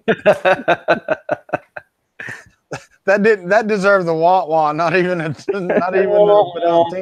Yeah. That's right. Yeah, I don't know if this thing that I use as a stream deck, if I can do sounds on it. I don't think so. Well, no, not through Google Hangouts. That's the thing. I don't know. I mean, I use my OBS through Google Hangouts. Well, I use the camera for Hangouts, but the sound doesn't come through OBS. I don't. If they had a virtual microphone, that would be awesome, because then my logo, when I did my interviews, would have the Stargate sound like it's supposed to. Yeah, I was going to actually build a soundboard, you know, just a electronics project soundboard, so that Xander could do sound effects through our live streams, but I never did it. Yeah. I hate cable management. I just want that to be publicly known. I cannot find. I guess you're going to have to send it to him after the stream, because I can't find it even on Joel's. Joel, it's amazing how much media Joel actually shares. Yeah, well, it'll be in my notifications. Yeah, and then can you search your notifications? No, that's a big hang up too, but right. I wonder if you search for.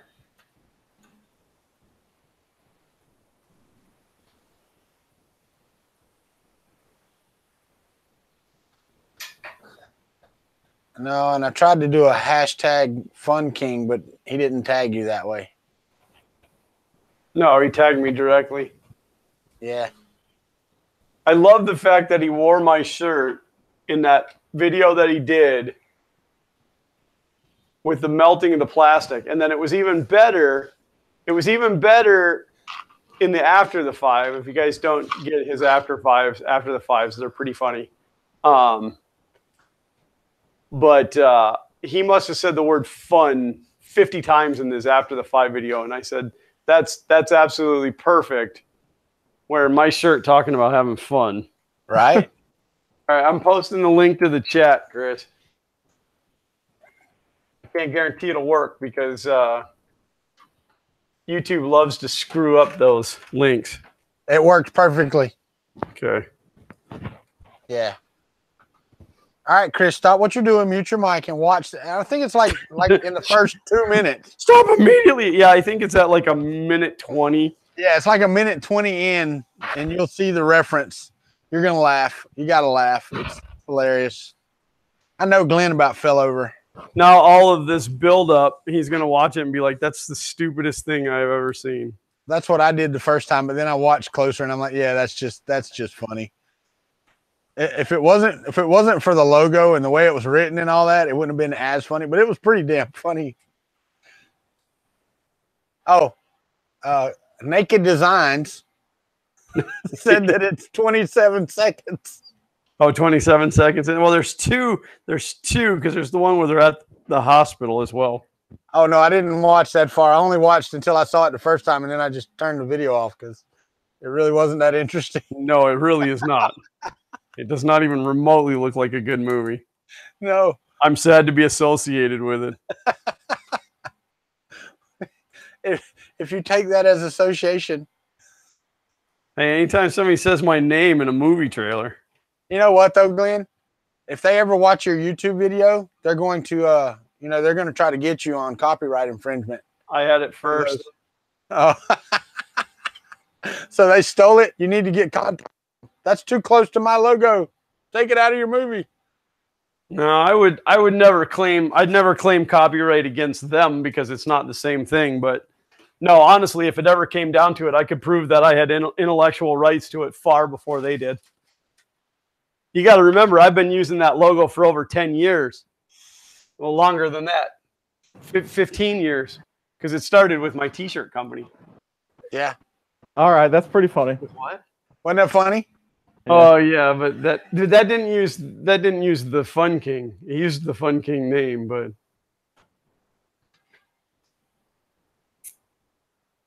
So, what'd you think? What you think, Chris Riley?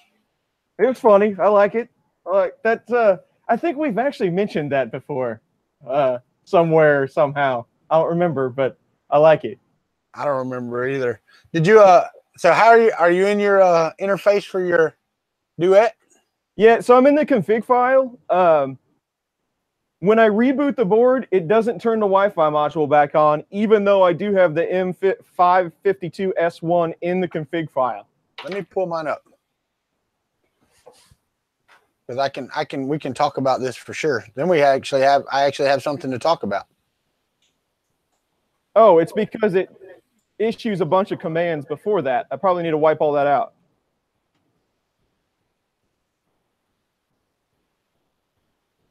Yeah, well, I've got 1, 2, 3, 4 commands before that.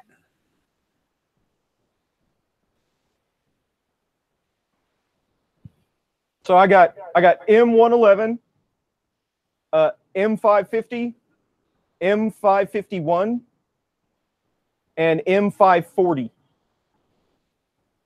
No, I've got a G90, which is relative extrusion, M83, which is relative extruder moves, or absolute coordinates, relative extruder, then set to core XY. Do you got an M667 S1? Yeah, this is all networking commands, but before all that. No. In your config.g. Yep. Did you use the RepRap configurator? No. You need to do that. yeah, that's how I did mine. You I was just feeling left out and wanted to join the conversation. But look up the RepRap configurator, Chris, because basically you go through and you set it all up and then you download those files. And then That you sounds just way too easy. you upload a zip file. So let's walk through that. I'll pull up the configurator too. Walter's all excited getting to teach Chris Riley something. No, just not. I'm not going to teach him anything. That's for sure. But yeah, it's pretty simple actually. Let me know when you get there, Chris. Sometimes I snap awake in the middle of the night going, hey, I could teach Chris Riley this. And then I realize he already knows it. Yeah. Say again, Chris. Yeah, so I'm at the RipRap configuration tool. So custom configuration. Okay. And then next. Mitch, you need to reach out to Noctua and tell them that. And if we all do that, maybe they'll start making 30mm fans because I'm in the same boat you are, brother. Duet Wi-Fi. Yep. 1.2 or newer. Yep. Firmware compatibility is Marlin. Yep. And then on the right below printer geometries, Core XY. Make sure you select that tab. Yep. XYZ, set them.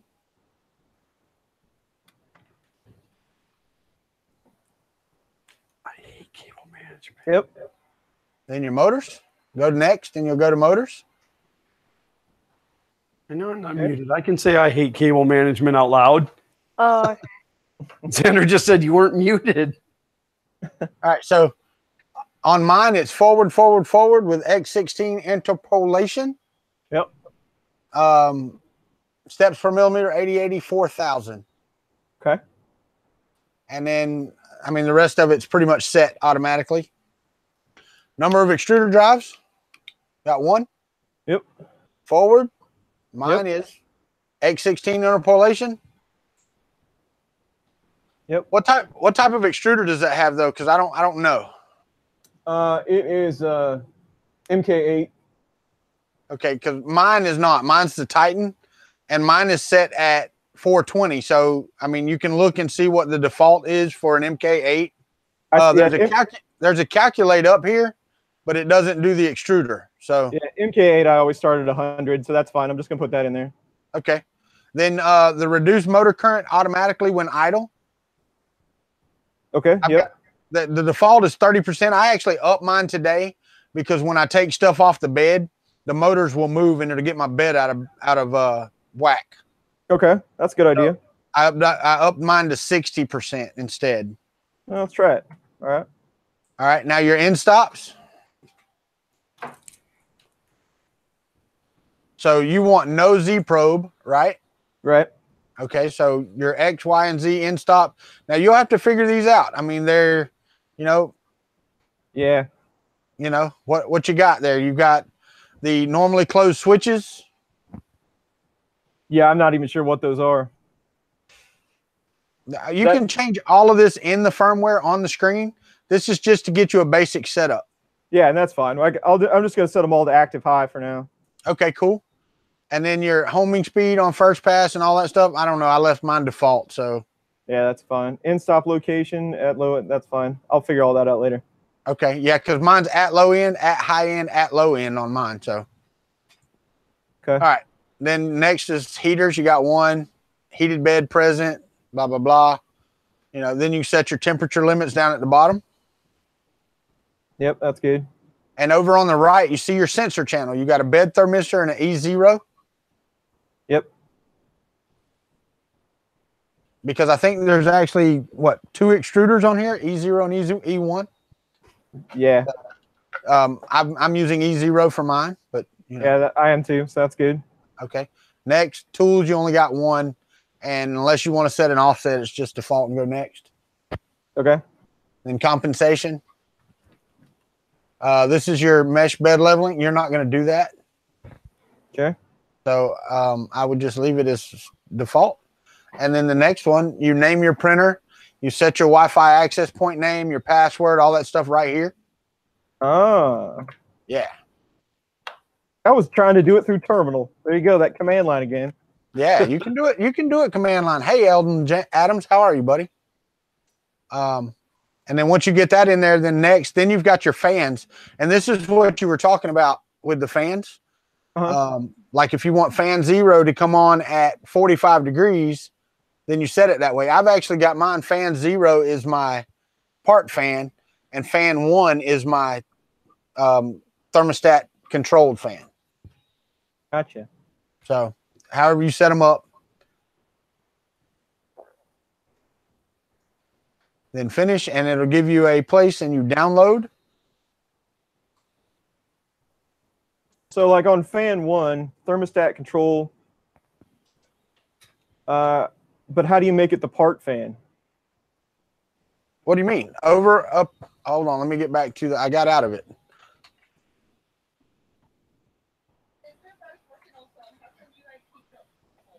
I'm actually working on something with Chris now. Apocalypse Survivor and Sean. Hey, Apocalypse Survivor. What's up, Dragon Monk? Hey, Landon Cheryl. I don't know who Landon Cheryl is, but he come in and said, I love you, Dad. Did I lose my mic? No, you're here. No, I'm good. Yeah. No, we were just ignoring you. I hear you. But yeah, if you don't set it to thermostatic control, then it's the one you control with your percentages. With G code? Yeah. Okay. That's good then. So if you turn it off of thermostatic control, then it's controlled in G code. Excellent. So then when you hit finish and download, right? Awesome. And then on your general tab under settings. I want to fire this up. It can work. Yep. Hit the upload files and select that zip file. Don't even have to unzip it, huh? Nope. This is all strange and weird. Wow, that was cool. I'm dropping a hammer on this. I love you, Dad. I love you, Dad. I'm going to your homes. He's out. See ya. I had to delete that, Glenn. I don't know if you were watching that or not. Yeah, that didn't seem real trolly to me, but. And then Yeah, but it was getting there. Say again, baby. Does anybody in chat know who that was? I've never seen that before. Yeah, and then Chunky 19 is there too. Yeah, he's out. Yeah. Sorry. That's all right. I don't mind the trolls. I don't feed them, but I don't like. Yeah, I'll but deal with it. that was going the wrong way quickly. Mhm. My wife is paying attention to chat while I'm helping Chris out. I just seen a whole lot of love for somebody's dad. Yeah, but when they start talking about coming to your homes, yeah, you're out. I'm out.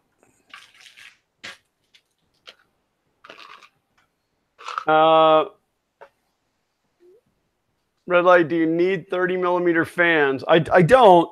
I designed my printer to use a 40 millimeter instead, but it would have been very convenient to have a 30 millimeter that's quiet like a Noctua fan. The E3D 30 millimeters aren't so bad. Is that the same fan that comes stock on the MK2S? Yes, it is. Yeah, no, that's too noisy for me. I fire up my my AM8, my former A8, and I actually get like a little concerned because I don't hear it run. All right, Chris, I'm waiting to hear homing. Glenn's fixing to print with his. Well, I'm fixing to plug it in and see if it burns up. Smoke, smoke, smoke.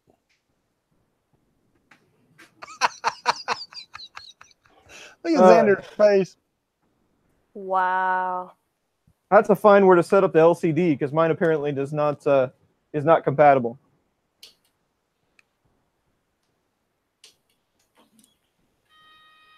It moves. Well, I'm surprised. It's gonna take forever for this. Ooh. Wow.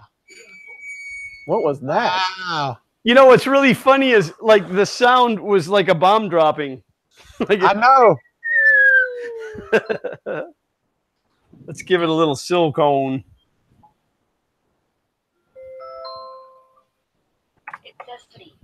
Well, it's heating the extruder in the bed, so that's a good sign. Yeah. So you got your thermistors right. Good. Put some grease on that, Xander. I did. That's what happens when your lead screw is a piece of all-thread rod. I know.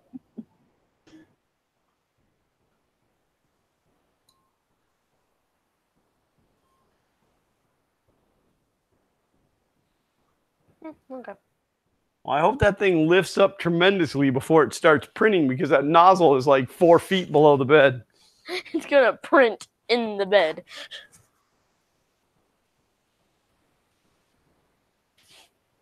Oh, that's not good.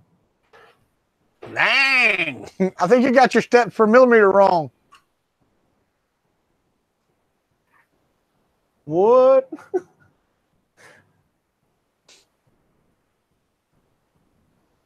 Now that's a Z movement right there.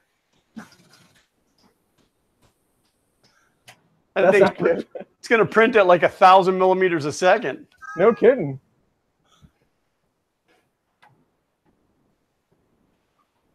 Did you just turn it off? Yeah.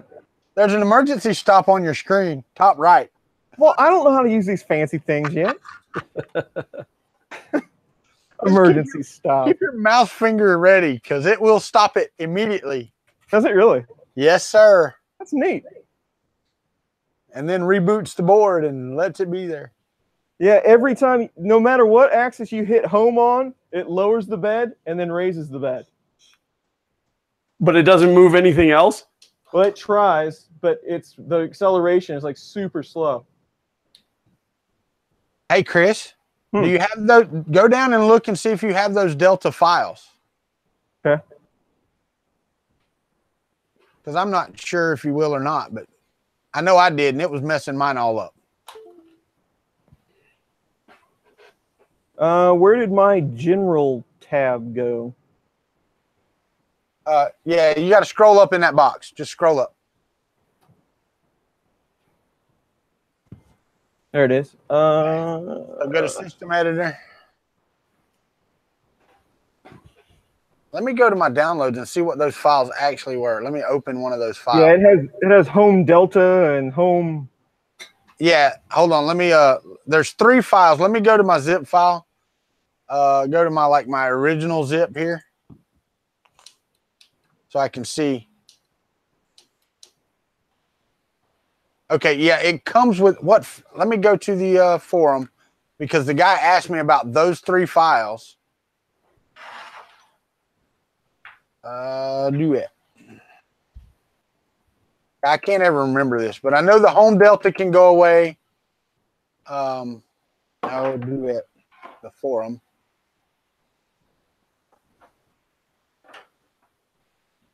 This roll of filament that I'm about to use is probably bad. It's been sitting out for months.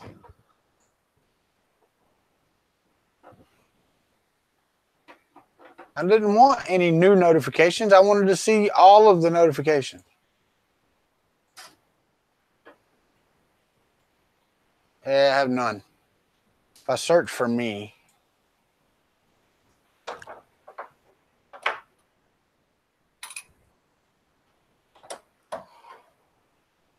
Yeah, it's really all that I see that doesn't look quite right. Home Delta. No, there's 2 others, god dang it. Chris Lane said it's heating the extruder to 60 and the bed to 240. I've had that happen. I don't want categories. I want my posts. Yeah, have I told you guys lately how much I hate Bowden setups? Yeah, every time. No, I'm just kidding. Pushing filament. Okay, here we go. I found my post, so.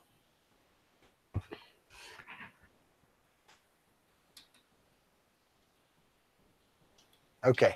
He did Wait, the whistle upgrade. Here goes nothing.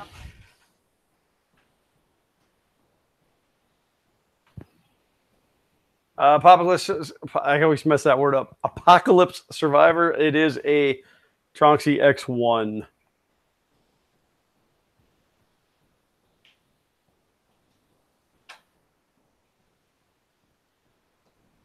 I'm looking for it. Martin Jones says, "Yay, America," and then LMAO. I'm Democrat. Is that enough to kick him?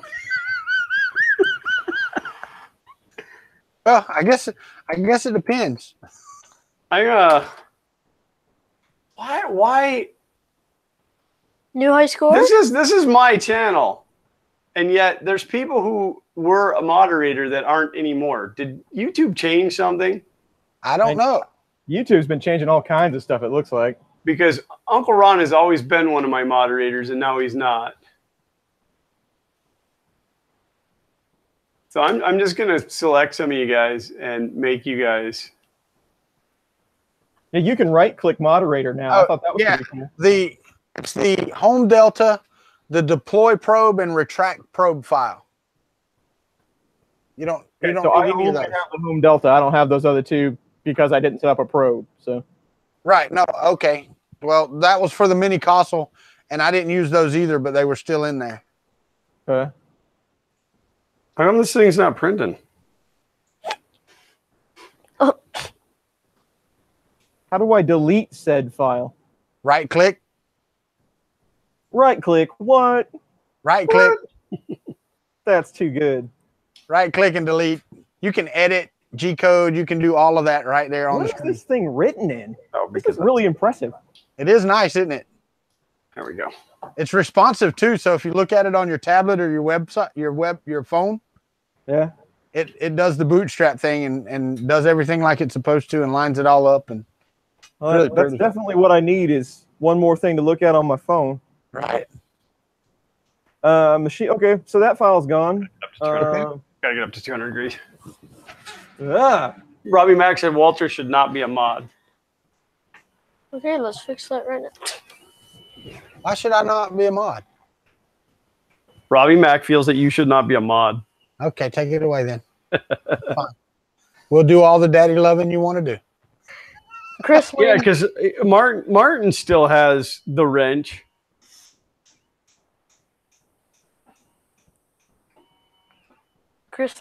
Lane said, "I've got the power." So is it still doing that on no matter what axis you home? yeah. Okay, well You're skipping. go to your well, it does move the bed, Chris. It moves it down so that when you home X and Y, you don't drag it across the bed. Yeah, and I can see that. I can But see it doing that. Your steps per millimeter are way off, it looks like, though. Yeah, X works fine. Left and right works fine. Yeah. Forward and back does not. Is it backwards or wrong? It looks opposite. Okay, so Like they're fighting each other. you can swap them in the file. Yeah. No, like it's wanna go- bed's like jittering like this. No, it's not supposed to do that. But what are you printing? What's your what lead screw are you using, Chris? Those are 4-start. M8s, Yeah. 2 millimeter pitch. Officially it'd be 16 millimeter pitch. So that would be 400. Yeah, so is it 400 in your file? Let me look. I'm going to use my power and lock them guys out, so everybody has to look at us. Go ahead, do that. Do it. Do it, like Chris is doing. Do it. This thing has got the nozzle buried so far into the bed, the extruder skipping, and it's dragging, and It's so pretty.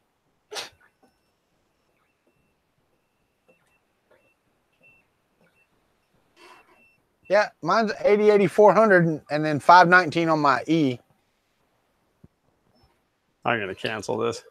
Try to make some adjustments to it.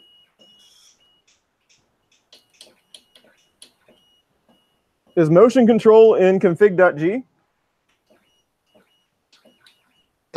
Everything's in config.g. Maybe that's the problem.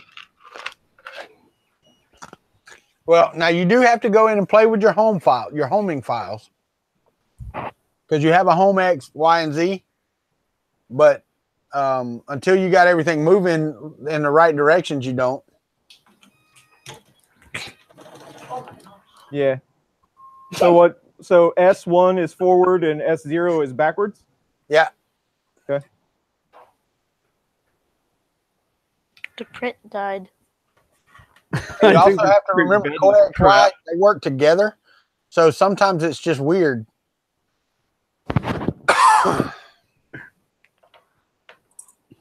What happened, Glenn? Did it fuse with the plate? Tronxy built a printer and sent it to me. Yeah, it's like embedded. It's embedded. The print's completely embedded in this. That's what I was looking at. I was like, it's fused to the Garolite? plate. Yeah.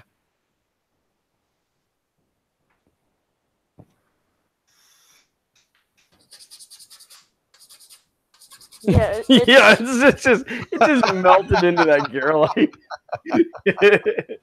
Well, there went the print surface. Oh, he's going to turn it over. So there's a hump in the middle.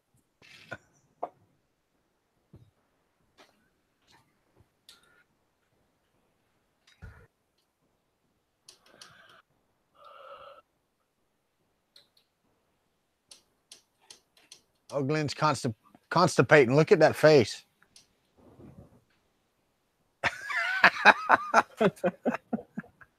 No, I hit my emergency stop, so now I was waiting for it to kick over. Yeah? So So what you got? So Z doesn't actually home Z, but I'm guessing one of the end stops, the logic is flipped, so it thinks it's triggered already. Well, you can't. You said no probe, right? No switch on Z. Right. Yeah, I told it no probe. Yeah. So it thinks there's a switch on Z. Can you do like M119 and stuff on this thing? Yes, you can. Where's my terminal at? Over on the left, you'll see G-code console. Okay, here we go. Yeah. Command line to rescue. And it is really nice.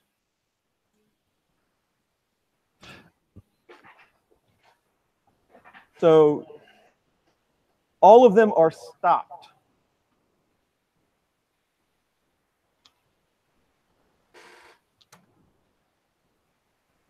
Oh, it's not recognizing them at all.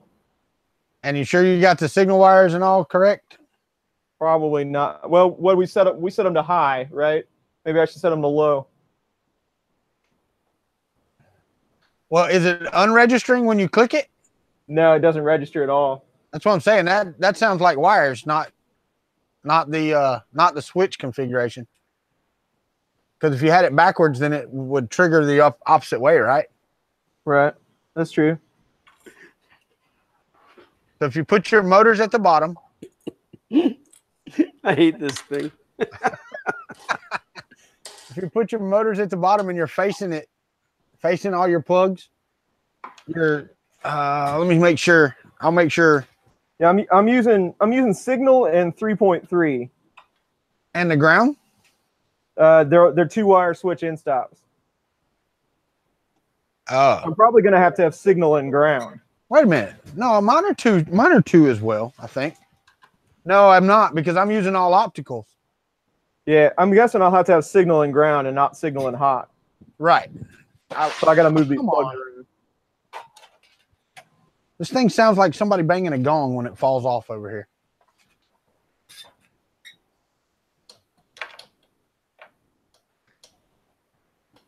How come every time we see Glenn's screen, it looks like he has more junk in front of the camera? I'm just moving it closer to you. It's a really awkward time lapse.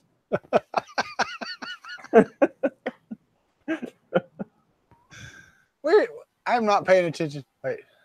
I have to say that this was my fault. I didn't level the bed.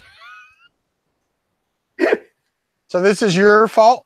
Yes, No. I was so excited to just print something. I never No. went through the process of leveling the bed.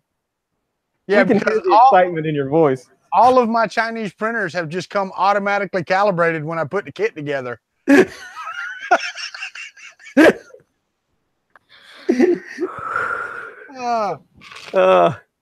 I was actually looking at how to adjust the Z limit switch, if there was even any adjustment to it, and then I realized I never set the bed. So, ladies and gentlemen, that is the only time that I'm going to show you how not to do it. I wish that was the only time I showed him how not to do something. You know, it was funny when I was watching Angus build the Creality CRX video. I realized that, you know, like even people with 300,000 subscribers make mistakes. Oh yeah. Well, you know, that's how they got some of those subscribers to begin with. They come to see the mistakes. Yeah. Yeah. Yeah, Jeff Foder said, "Don't worry, these guys are professionals." Professional what? Yeah, I won't ever call myself a professional. In fact, I believe it says right in the description of my YouTube channel that I'm here to learn and teach what I learn. So I'm teaching you right now to always level your bed. You know what they say about an expert, right? Nothing but an old drip.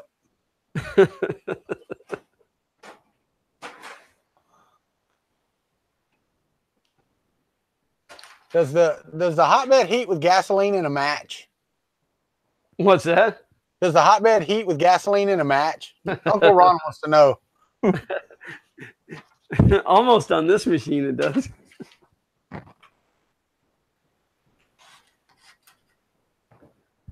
Yeah, I don't know. Trolling for Dollars said bed leveling is a thing.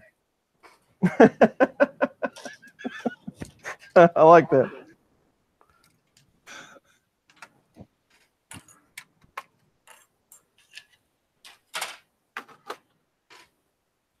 I'm wasting my time trying to separate these connectors and move the pins. It would be just as fast if I cut it off there and put another one on it. Coming call from 850. Well, what I would do is try to get them out, and then just plug them on until they work, and then put them in the holder. Yeah, if I could get them out of here, that'd be a real trick. Yeah, that's why you need a dental pick. Ooh, yeah, I do. Shouldn't I have one of those somewhere? You should have. That should be like a staple in everybody's toolbox. Yeah. Ben Craig is in his house. Yes, he is. I met Ben Craig a week ago in Destin. He posted a picture on Facebook. He had one of those little 360s and he put it in the middle of the table, and it took all of our photos. He got a really good one of me. It's probably the most exciting thing that's ever happened in Destin. I don't know. I apologize for the restaurant we went to, because we went there about 6 years ago and it was pretty good. We went there the other day and it really wasn't that good. It was just expensive for being seafood, and it was just not good. I mean, we got shrimp po' boys, and they were fine because it's kind of, unless you just really overcook the shrimp, it's kind of hard to mess up a shrimp po' boy.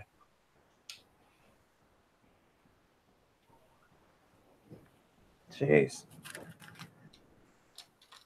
Just don't know how far I got to pull this bed down.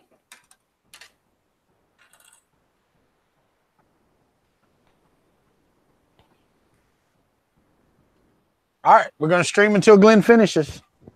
Because we got 4 minutes until 2 hours, and he ain't done yet. Until I finish or pick it up and throw it in the garbage can? There you go.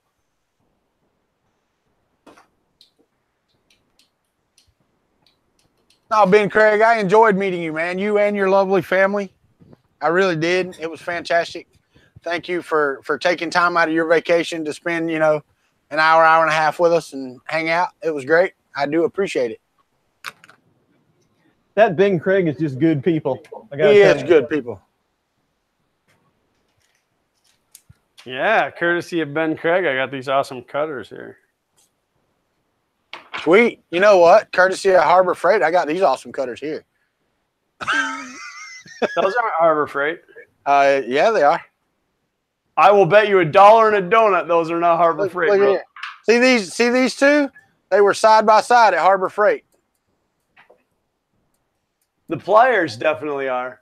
It's the same handles. Same exact. They were side by side at Harbor Freight. No, I think you're pulling my leg. Dude, I would not do such a thing. I promise you I wouldn't. Somebody was talking. Start floating to the wall. What? Do y'all have any of the and I don't know about if you would or not, Glenn. I don't know how many authentic E3D V6s you have in your house. Two, three. Two, three. Okay, somebody told me the other day that they had changed the design of their socks. Okay. I did not know that, but they actually have. Here's the old style, right? And then the new style is this one, where the whole nozzle is exposed instead of just the tip where the plastic comes out.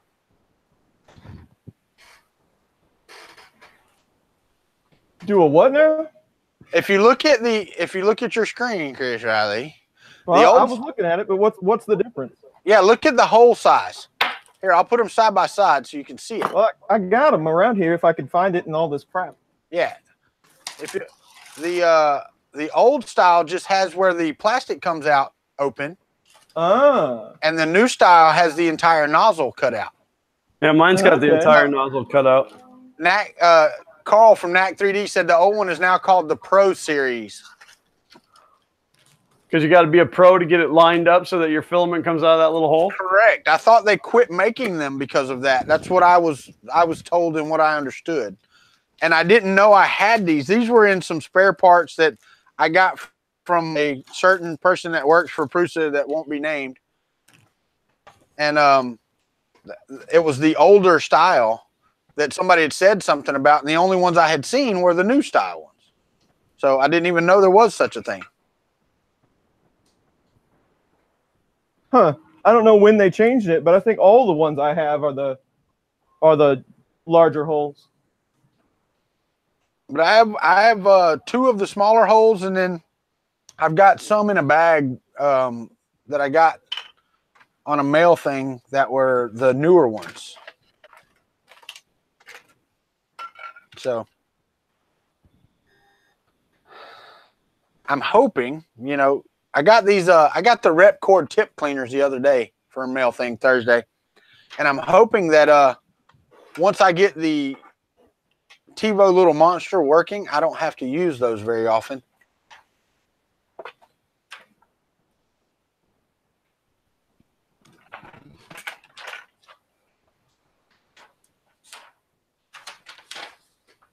How's it going, Chris?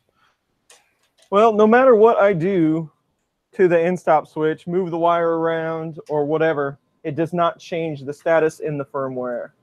So no matter what you do to that switch, it's not working. Yeah. Okay, so now, hold on. I don't know. You might have to go to 3-wire end stop switches. I don't know how that works though.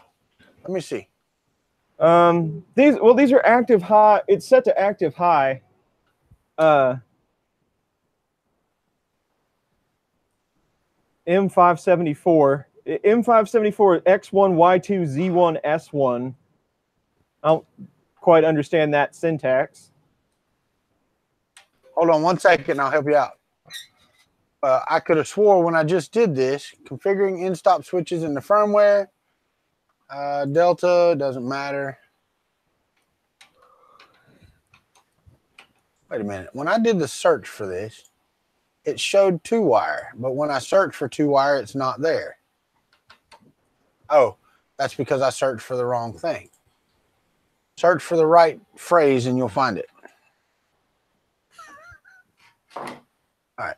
To do it, fails to boot up with the end stop switches connectors, or if it I'm not disconnects. even going to be able to level this thing because of this.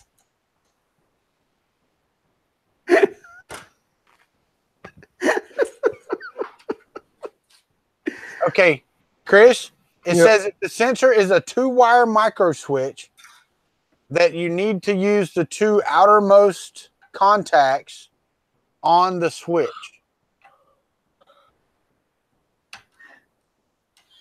Oh, And I it hate must to run be, before I get to see Glenn engrave the other side of the bed. I'm headed to my sister's for dinner. and it must be connected to the outer 2 most connections on the connector. So the 2 pins on the outside, which is your ground and your signal, yep. and the 2 outermost connectors on the switch itself. Now, if it's only got 2, then maybe you switch it in the firmware. Yeah, it almost has to be something like it's providing voltage, and I need it to actually just to trigger it low. All right, so on the end stops where you have the M574 X1 Y2 S1, those are the active high, right? So set it to S0 for active low. Yeah, so I've got 1, 2, 1. Yeah, and I've got 1, 2, 1 as well because mine are active high. But if you swap the S to S0, that should be the other way. Aha. Okay, I see what you're saying now.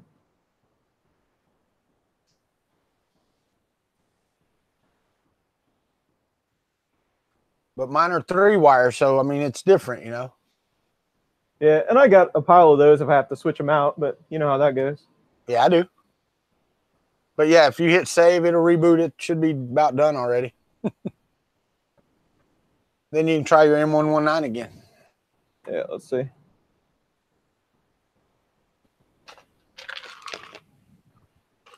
Yes.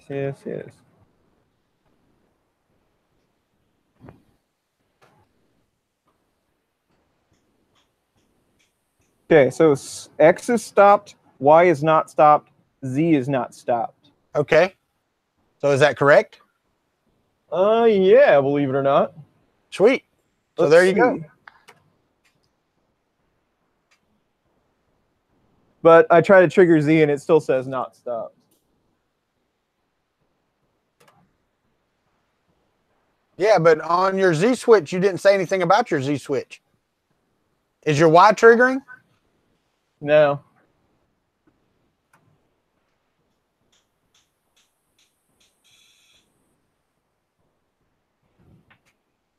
Did you change all three of your switches to use the ground and the signal, or just the one? Just the one. I think that's it though. So because X is I switched X, and X is working as expected now. Okay. So that's what I got to do. Swap your wires around. There you go. Glenn, you got screwdrivers back out. What's up, man? Sorry, I had my mic muted. That's fine. I don't know. I'm just making adjustments. This whole thing. I mean, it's Wow. it's gonna make it a little difficult to get all of this right. That's just sad. Later, Chris Lane. Hi, Chris. Yeah. And before you go, man, it's 9 days, right? 9 days, and your Kickstarter kicks off for Venturi 3D. Good shout out. Yeah, for any of you guys that don't know, check out Venturi 3D. It's a pretty awesome little printer. I get to say everybody's printer's little. that's my right now. Glenn Harley Martin says hello. Hey, Harley.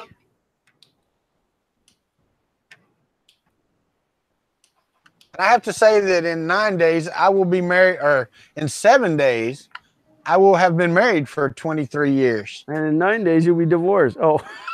No, that's 6 days. We're not going to make it to 23. Congratulations, Walter. Yeah, are you sure? Sure that's not supposed to be a condolences? She's going to come in with a frying pan in a minute, makeup or not. Yeah, makeup won't matter after she hits you with the pan. Right? Yes, you can, Chris Lane. You can do that now since you're a mod.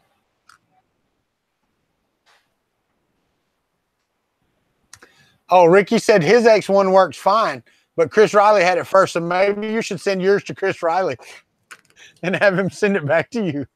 Yeah, I thought we were friends. No, if I send it to Chris Riley, I don't want it back. If you send it to Chris Riley, I'm sending it to Ricky Tanner. Trolling for $1 says you'll need to print replacement parts for the X and Y carriage. Change that need to ain't gonna happen, because I really think that I'm gonna hack this into a completely different project. I was gonna try to get it working and blah blah blah, but it's just not. I don't think it's worth it to me. Well, we have been going for 2 hours and 8 minutes, Glenn. What are you saying to me? You I'm not. I'm not. Quit? This is your channel, your stream. Well, I'll be here after the camera stops rolling. Yeah, I know. Yeah. What time is it? I'm not going to get off of here until we get Chris's machine moving right either. So, unless Chris just wants to get off and do something else. So, what are we doing now? now that we're going to get your machine moving. Walter's going to come to your house and mow your grass. I don't even mow my grass. My grass is burnt to oblivion. So.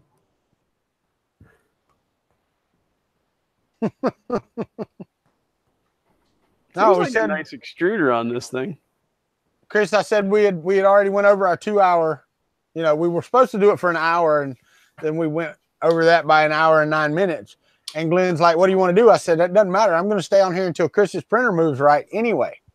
So we need to get that thing working. Yeah. Well, it doesn't help anything that my printer is askew.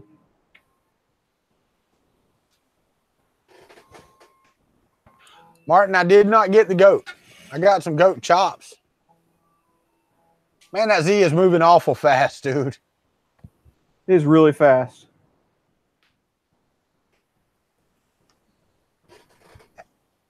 Is it crashing into the bed, or does the Z stop actually working?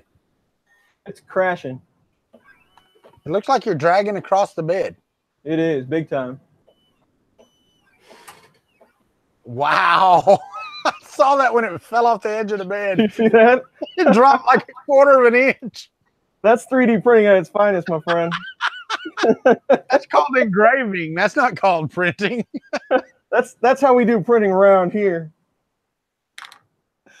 Oh, that was crazy. Oh, that sounds terrible. It doesn't adhere to the end stop rule. Even if it's triggered, it will still move. Okay, the Z you mean or the X? The Z. Okay, so let's go. Let me go into the config here because there's a separate line for the Z.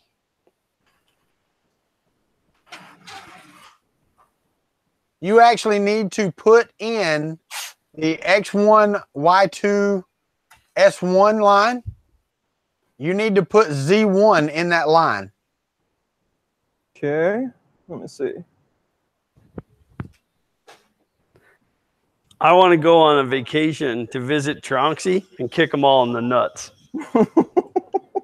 Oh, there went the Family Channel thing. Come on, really? I said nuts. What? Because that's better than balls. I didn't say like testicles or. So what's it need to be, Walter? I got X1, Y2, Z1, S0. Okay. I don't know. The Z stop is plugged into what?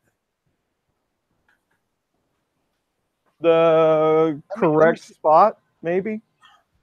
Use switch for Z on do it. The correct spot? I have to completely reprint this whole entire carriage with the holes in the right spot.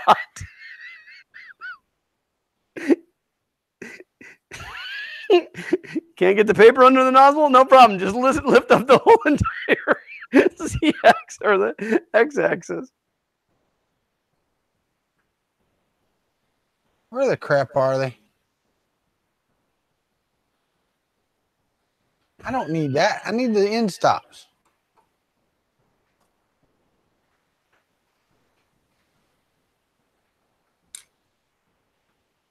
I don't know if it's Z0 or Z3. I'm trying 2 at the moment.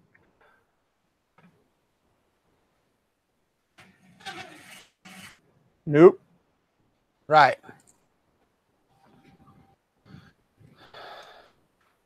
Is the Z extrusion tight? You mean this one, Mike? No.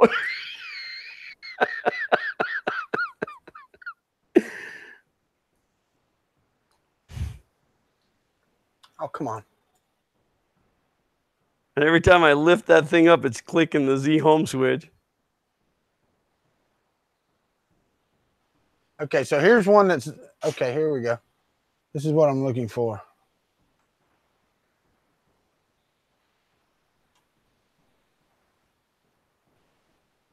I hate this printer almost as much as the E12. Almost as much? Almost as much.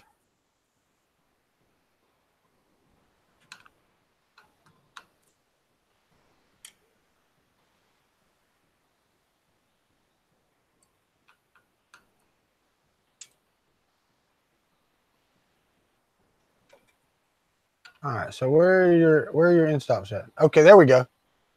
So on your line that is up underneath the what is it? It's in. Let me see where mine's at. Nope, mine are all separate from what they're talking about on here.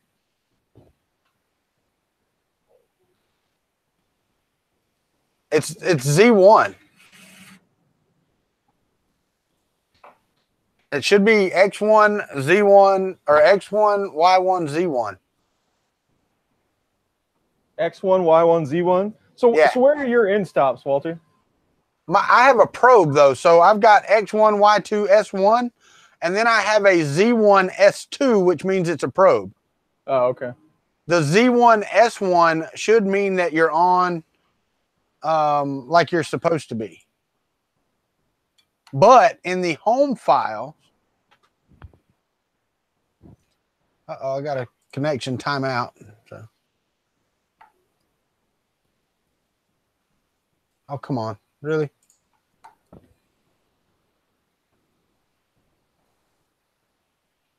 My duet decided it didn't want to talk to me anymore. There we go. Robbie Mac, the rollers that grab here, this bracket is all wrong. There's so much gap in these rollers, and they're not on eccentric nuts.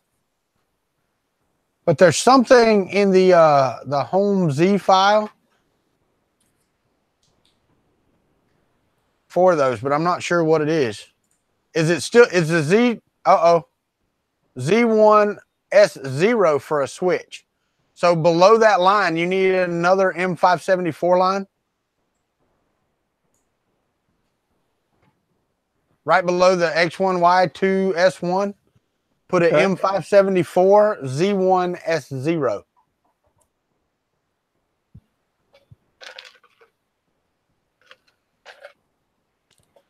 So I can't. So I've got X1, Y2, Z1, S0 right now. So I have to call it out again. Well, no, if they're S0s, then no. You should be fine. It should be Z1 S0. No, if your other ones are the other way, like if they're the active low or high or whatever. Yeah. So if they're all the same switches, then no. So, yep, all one line.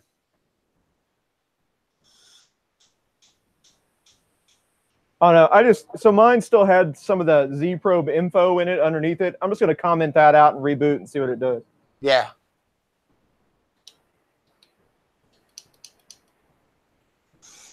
Yeah, I really wasn't expecting to actually do anything today. I was just going to stand here. No, you're doing stuff. I just get to sit here. Next week, if we do this, I have to have something to do because next week I'm supposed to host. Later, are you printing yet, Glenn? Hopefully. I think I clogged the nozzle from embedding it into the Garolite. I may have completely trashed the nozzle. I don't know.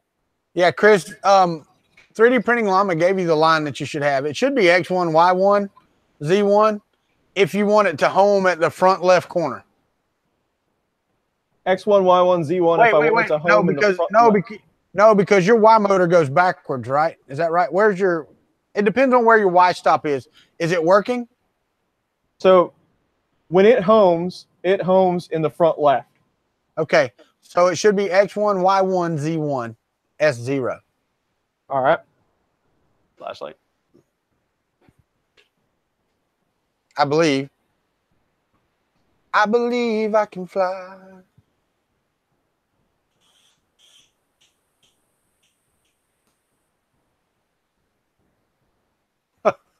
Fun King 3D, this isn't NASCAR. Rubbing isn't printing. Oh, that wasn't rubbing. That was digging. And they want to see how the mug's going. Let me pull this up with the overhead. Come on. There you go. It's coming. It's coming, Fernando Pena. I needed to change my retraction on PETG, but it's printing well. It looks like it's holding together well, and everything's doing fine. It's coming together.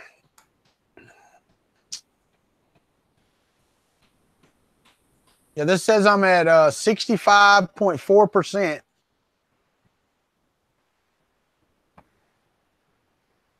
He's only got 2 wires, Llama, and they're on ground and signal, so it shouldn't be. All right, so now your Y stop's not working, right, Chris? No, X is going the wrong direction now. Okay. Well, you didn't change X, did you? No. But you changed Y, right? Yeah. So put Y back to 2. There's a whole write-up on getting the motor configuration correctly on the Core XY on Duet. Yeah, I'll have to sit down and actually read something on this, I'm sure. Oh, yeah, but I want to try to get it at least moving right, you know. So what are my options, 0 or 1? For what, the S or the X and Y and Z? So I think you want the X1, Y2, Z1 options on your switches.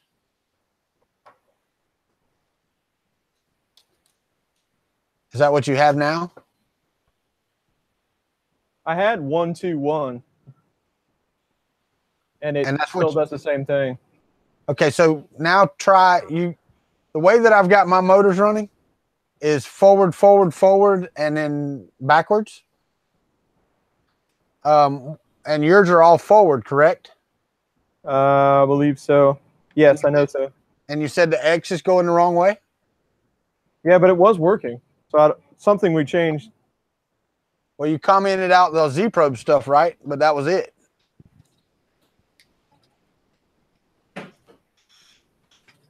What's that?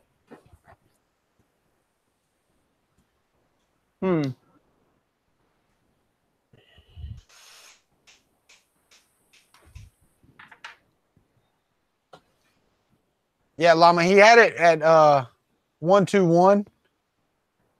So it was at X1 and Y2, and it was working on the limit switches. But now his X is going the wrong way.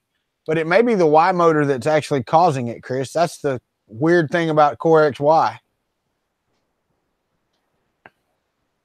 Yeah, so If you try to move your X in the positive and Y in the negative at the same time or something, there's a test for it that'll tell you which way.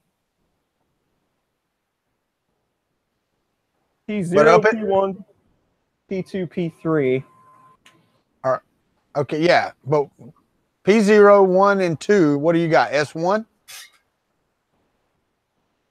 Yeah, so P0 is 1, P1 is 0, P2 is 1, and P3 is 1. Okay, put P1 as 1.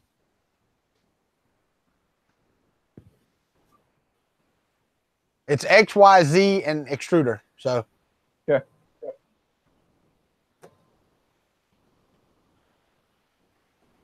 Three ladies and a blog. Hey, glad you're new here. Welcome, and go subscribe to all our channels. We're doing good. Thank you. Three ladies and a blog. Let's see. See what we got here. So you can't adjust this bed on the fly because the screws are under the Garolite and they spin when you turn the wing nuts. There we go. It's going to crash into my bed clip, but I can deal with that. Is it moving correctly now? Yes, it is. Sweet. I got to slow that Z down. That Z is moving, buddy. Well, you've got your accelerations and maximum speeds in there. Now, three ladies in a blog, that's cool. And any of the guys, any of the people in the chat, they know they can go check out your channel. So here we have Fun King 3D, Chris's Basement, and Kuntry 3D, all doing a hangout where we're working on 3D printers.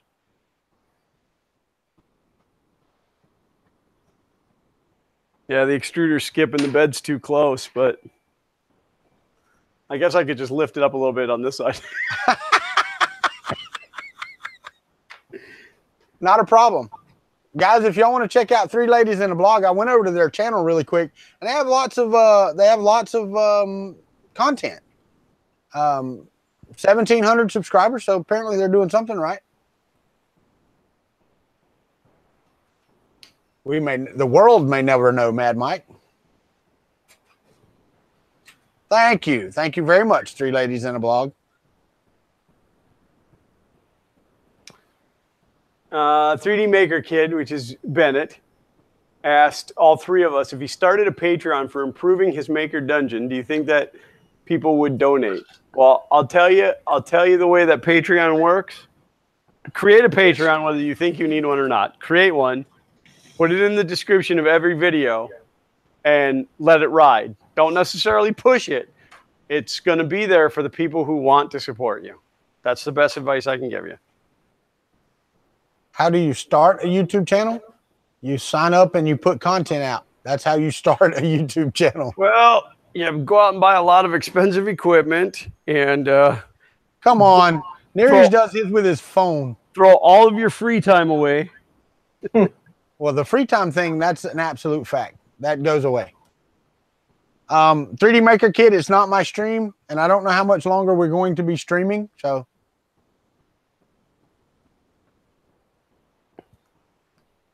Yeah, these hangouts, just for you guys that don't know, these hangouts we're going to try to do as a once a week thing between the three of us, just to give us kind of all a chance to bounce stuff off of each other and help each other out, like Walter and Chris are doing right now. And once in a while, we are going to have a guest involved. So in the future that could happen. But yeah, this one will be wrapping it up. If YouTube is work, then you're doing it wrong. YouTube is definitely work. Definitely work. It's not so much the YouTube part; it's the editing that grinds me. It's just mine is just pure time, just sheer time in front of the camera. Well, it's funny because like when Xander and I say like we do we can do a MakerBox video start to finish, and there's almost zero editing involved. Just for the intro. And then, like maybe once in a while, something hiccups in there. But for the most part, I can control that enough from start to end where there's not really any. But like Xander's thing Thursdays, he gets so focused on what he has to say that we have to do it in little blocks. Otherwise, he gets too flustered. Right. Flustered. Robbie Knoll, no, we're not. Glenn is in Florida. I am in Florida. And Chris Riley is in Kansas City, Missouri, correct? Not the Kansas City, Kansas side. Well, then we got to ask the bigger question, is Robbie Knoll in Florida? Because if you are, you need to email me at Glenn with 2 N's, GLENN, at funking3d.com, because I'm going to compose a list of all of us in Florida and shoot to do like twice a year where we get together, not as a 3D printing convention, but like we meet at a Golden Corral or something stupid and just hang out. And that will extend to anybody. I mean, if you're in, I don't know, Kansas City and you want to drive to Florida for it, that's up to you. Chris is coming. I was going to say, I'll drive to Florida to hang out at the Golden Corral. Well, I'll tell you what, Chris. Robbie, wait a minute. Wait, Glenn, let me say this. Robbie Knoll, you're in Tallahassee? Really? I'm in, what color? Chris, anytime you want to come to Florida, brother, you let me know. I got a place for you to stay. Excellent. I'll come to live with you. You got to mow the grass when you get here. All right. Wait, he needs to come to my house first. Yeah, Robbie Knoll, I'm in Wakulla. So I work in Tallahassee now every day. Hey guys, just for the record, this stupid thing's printing. Thank you, Paul. I see that Glenn actually has a print going. Chris is a lot closer to that than he was 5 minutes ago. I want to turn the speed up on this and see what happens.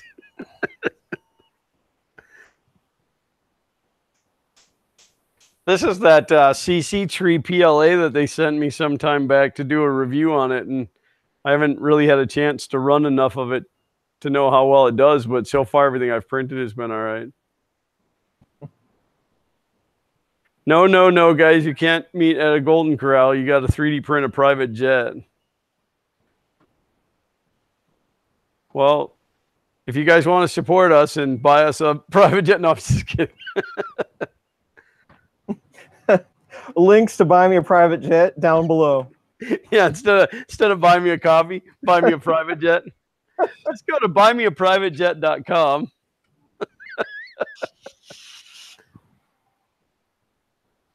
Yes, sir. I don't know where you work, but I work at Summit East, out Mahan.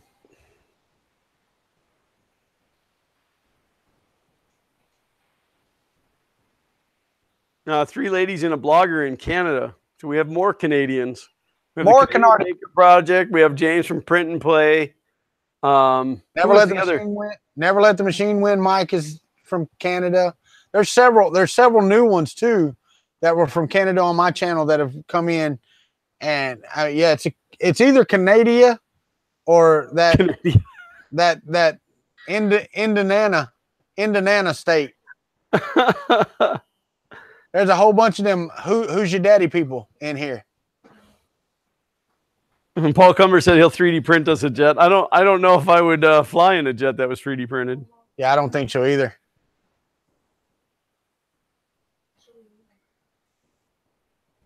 I don't hear much from Chris. Chris, are you putting down plastic yet? Now, so when I try to move Y, it acts like it doesn't have enough voltage. Did you up your amperage in your file? Not yet. I've just deduced that kills might be me the that problem. you can do that. That you can adjust the amperage through the software. Oh yeah, Isn't that crazy? That is incredible. because I'm running 900 across the board on mine, except for the extruder, which I'm running at 1,000. 900 amps. That's the way it should be.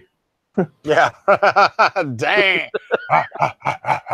It's wired into a 240 50 amp jack. We just ran some jumper cables to the transformer out by the road. Jack wire right into the 10K line. There you go. 1.21 gigawatts. That's right, Robbie Noel. 1.21 gigawatts. You know what's great is the test on this is like a 20 millimeter calibration cube. It's not going to take another 2 hours, is it? I don't know how long it's been running now. It's at 29%. Do it, kid. Dig in there and fix it. No, is it still the extruder 3D Maker kid? Is that what you're still having problems with? He was having trouble with his extruder earlier. The gears were moving, but it wasn't pushing filament.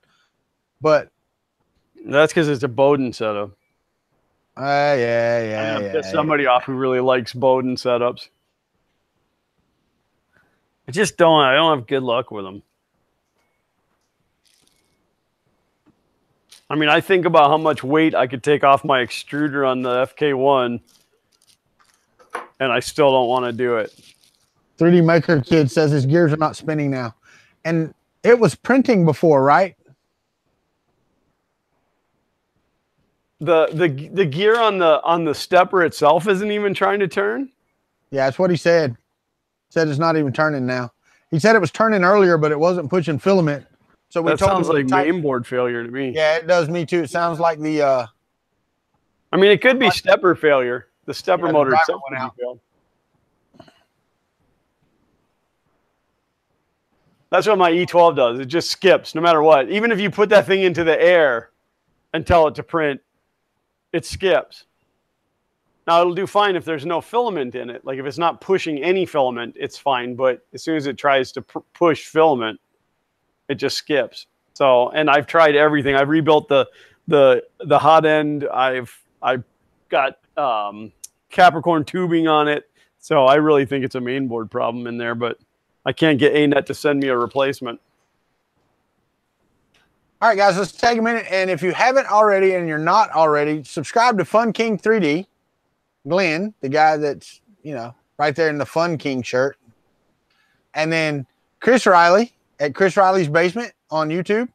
And me, I'm Walter at Kuntry 3D, Kuntry 3D. I know some people have called me up and said, I can't find you. I'm like, because you're spelling country correctly and not the redneck way. So if you haven't already, subscribe to our channels. Give them a thumbs up. Give them a like. Ring the bell. You know the way, how that works. We've got 33 thumbs up and 4 thumbs downs. And 41 people watching. No, there's 39 right now that I see.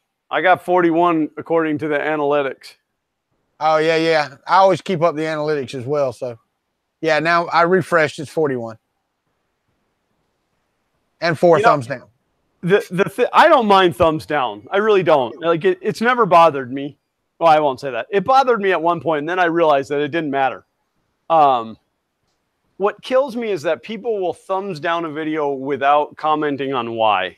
Oh, that's me, man. Like I'm going to hold it against them. It's like, oh, so-and-so said bad things about me. I'd love to know why people think things are wrong. And, you're not going to please all the people all the time. That's been proven. So, but, if there's something legitimate that we're doing wrong, You know, I mean, again, if it's my face, we can't fix that. But you know, like, how do you ever get better without feedback? That's why commenting is so important on YouTube videos. Well, Of dude, course, that's now like, that I'm a YouTuber, I don't generally leave people a thumbs down. well, it's like when I first started, Glenn. Though, I mean, you helped me out because you would be like, "Hey, I saw where you did this the other day on your stream, and you might not want to, or you know, you might want to do it this way." You know, you might have been trying to sabotage my channel, but I still do that to you now. Well, I know. I mean, if you can't be honest with people, what good is it going to be? You know, how do you get better? Thank you. You know, the feedback that I gave you when you were making all of your thumbnails exactly the same, I only knew that was an issue because Chuck Hellebuck commented me one time and said, don't make all your thumbnails look the same. Right. And, you know, my first thought was like, well, who the heck are you? And then I went and looked at his channel. I'm like, oh, yeah. No, I'm just kidding. I love Chuck. He's a great guy. Okay. Yeah, as soon as I get done, as soon as she's ready. Yeah, as soon as she's ready. As soon as she gets done. Whenever she's ready.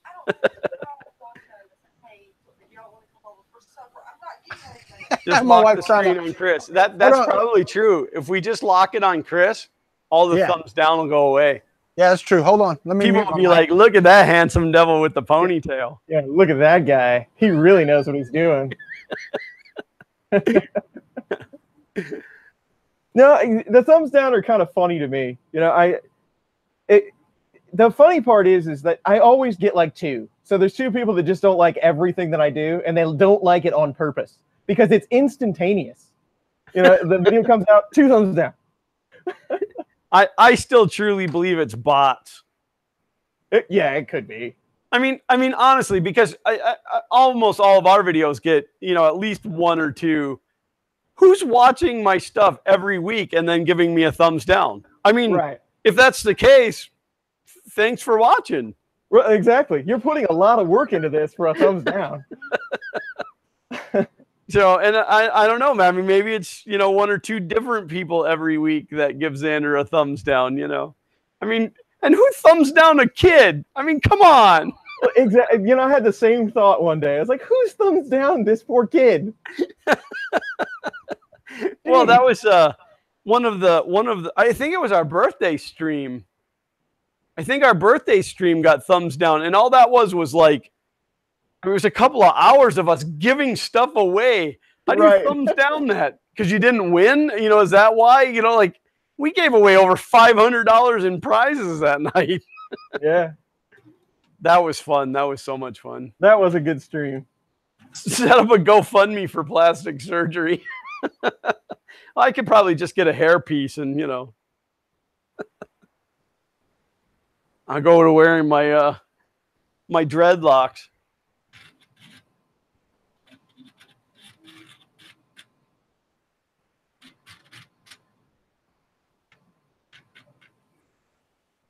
Is this better? Will I get more thumbs up for this? Yeah, I'm on. Thumbs up just for the wig. Yeah, this was a gift from Uncle Ron. He had made a comment in one of the live streams one time that he was going to send me dreadlocks, and I laughed about it. And I said, "If you do, I'll wear them." And then I totally forgot, and I got a package from fun.com, and it felt really weird. Like I could feel the dreads. It felt like a tail in there, and I'm like, I don't know what this is. And there was no other markings on the bag. And then what was even funnier was it was completely anonymous in the bag. So I didn't know who sent it, but it was so funny. I laughed and laughed and laughed. Because, you know, I opened all the mail raw. Like, I mean, obviously it's filmed beforehand just in case, but like all of the reactions are legit. I walk out for like 2 minutes. I come back and Glenn's a Rastafarian. I got hair, man. Yeah, man. Got the hair. So what did I miss? Chris, are you printing yet? No, I'm not printing yet. I don't know what's going on with it, actually.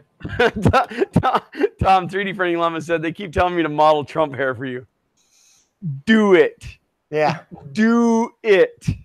Dude, he's the one that did my face. I want it where I can print it and wear it, though. Oh, thank you. Like, I mean, I realize it would be like hard plastic, but I totally want to wear that. My wife found my hat for me. My daughter called and asked, did we want to come over and eat supper? So as soon as my wife and daughter are ready to leave, I'm going to get off of here and go eat some supper with my daughter and grandson and over there at their house. So I'm not turning down free food. We talked about that this morning as well. Absolutely. And Paul, yes, I love that keychain. I thought I had it up here. I don't. It's actually over on my desk, but I do still have your cat up here. Your cat's right here.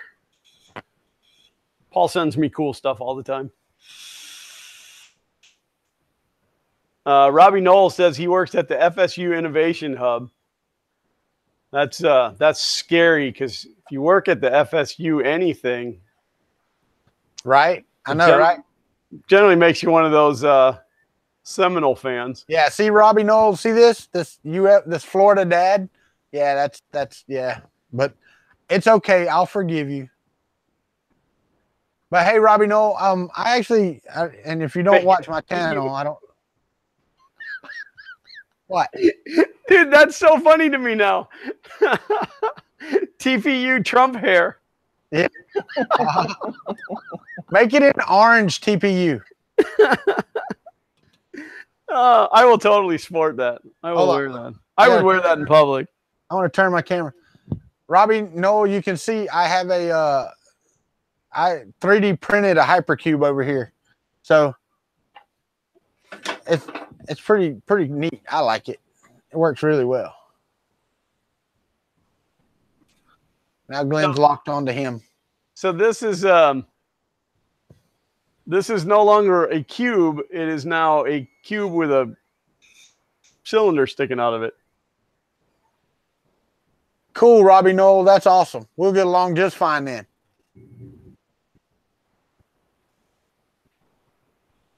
So Walter, you said drive 1 is Y?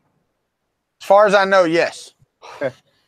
But see, they're not X and Y. That's the thing. They actually the guy that wrote the firmware that's in charge of handling the firmware for these is actually thinking about changing them to A, B, and C. And I mean, the Z is still the C, but to A and B on the others because it's not really X and Y. All right, I gotta interrupt because Sholm, ScudV3D, just kicked $20 my way and said, "Can't hear you. We got nothing but love for you and the family. God bless." And of course, he can't hear me, so I just have to do even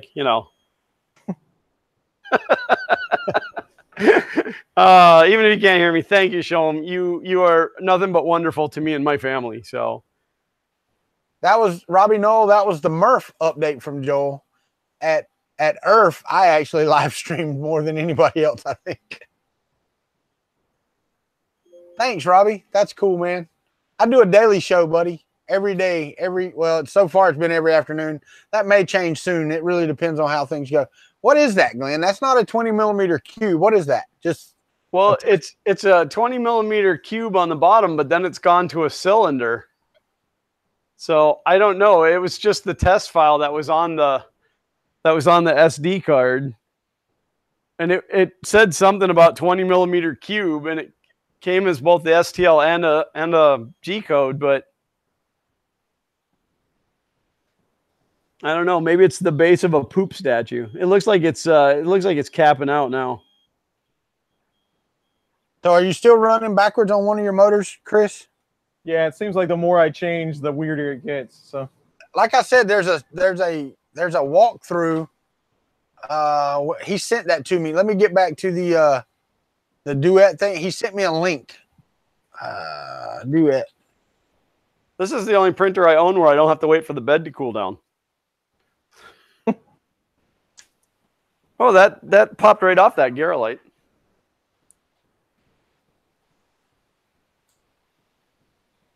It is definitely squished. It was too close to the bed, but there we go. It's not terrible. Let me see if I can get. Let's spin this camera round and round. There's the top. I don't know if you guys can see that very well. Let me know if that's in focus or not. But I mean, even the layers, it really does not look terrible. It looks pretty good for an X1. Hey, Chris, I just pasted a link for you in the thing. Okay. That And makes me angry What? that it printed so well. Does it? Now I want to fix it. I mean, I'm not all the way crazy. I wouldn't trash a working printer. If you don't want to fix it, send it to Ricky Tanner. He loves working on those.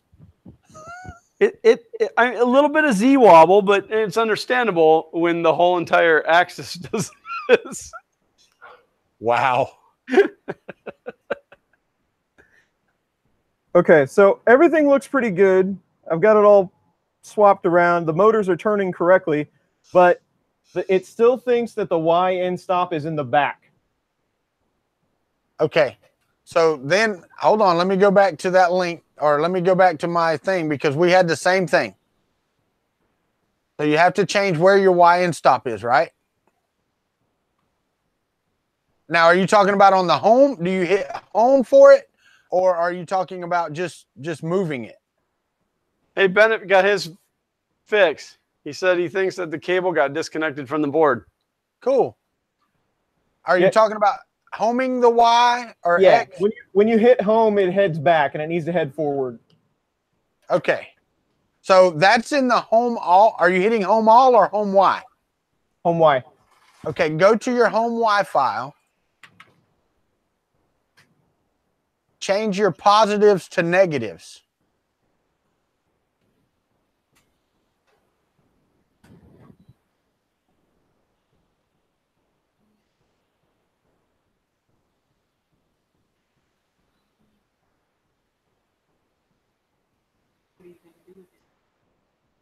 So anywhere it says where it says Y -5, you would make that positive. And like mine says G1 S1 Y 305, move quickly to the Y-axis end stop and stop there first.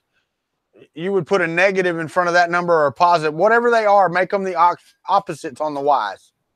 Okay. And do that. You can do that as well in the home all. Little JB Weld will fix that right up, Glenn. I have to fix this now, guys.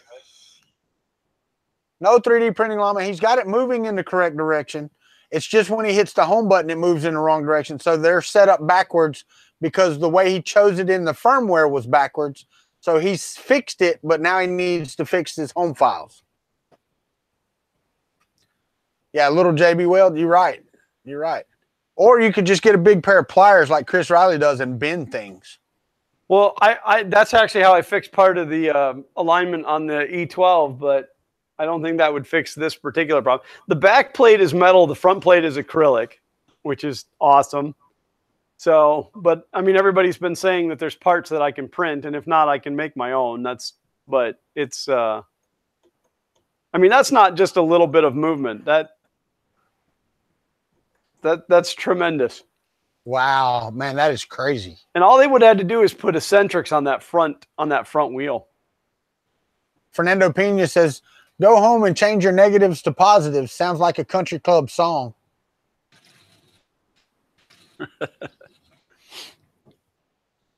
Okay, so so X and Y are working fine when I hit home, but now when I hit home Z, it goes crazy. What do you mean it goes crazy? Like the extruder is moving left and right. Oh, so you have the extruder itself is moving?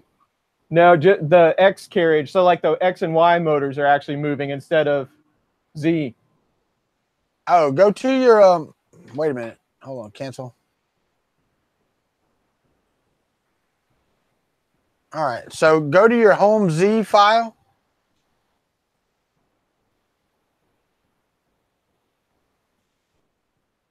Well, Yep.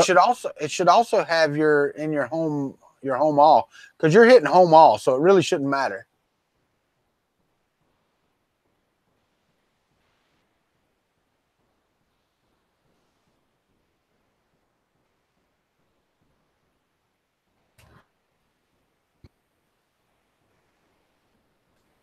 Yeah. So in my home Z, all it does is call out probing.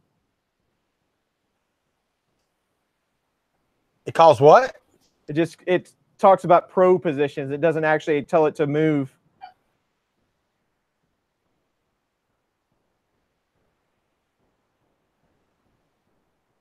Because mine's got lift Z to the relative to the current position, Z5. And then down, go on down, you change it to relative position, and then you do Z5 again. I don't know why it does that after it's already Z5, but it did. And then it sets it to absolute positioning. But there's a line where it says G1, S1, Z negative 285, F1800, which means that it's moving it until the switch is triggered. Yeah, I But don't have that line. See, mine's commented out. Here, I'll give it to you. And it goes after the... Hold on, let me paste it in here. It'd be easier. There. Could have pasted the whole thing in there, I guess.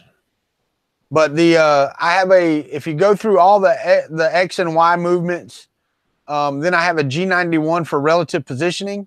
And then it does the G1, Z5. And then that next line for me is commented out because that's a switch trigger, and I don't have that.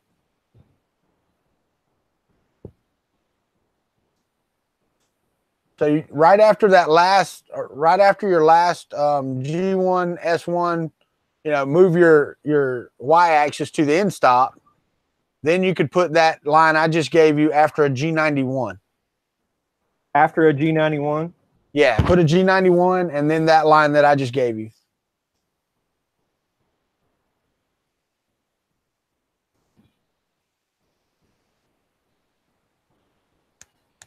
Oh.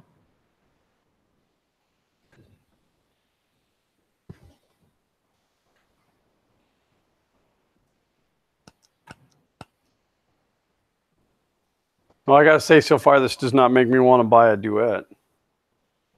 Why? That's a lot of work. Cartesian's a lot easier than Core XY. Yeah, I know it is. Hey, Hulk, you back again?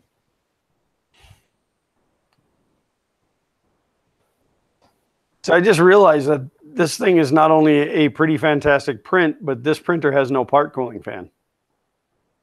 And it still did this well. Yeah. So, yeah, I don't think I can hack this printer up into something else. I think I got to fix it.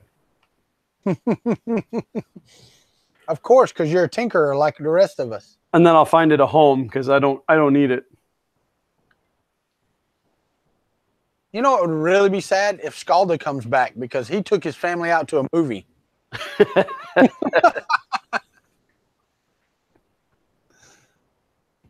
So, Chris, did that help any, or you're not there yet? Yeah, that did it, but now I have to go in the opposite direction. Yeah. So, yeah, instead of that, do your emergency stop and kill it and then redo it.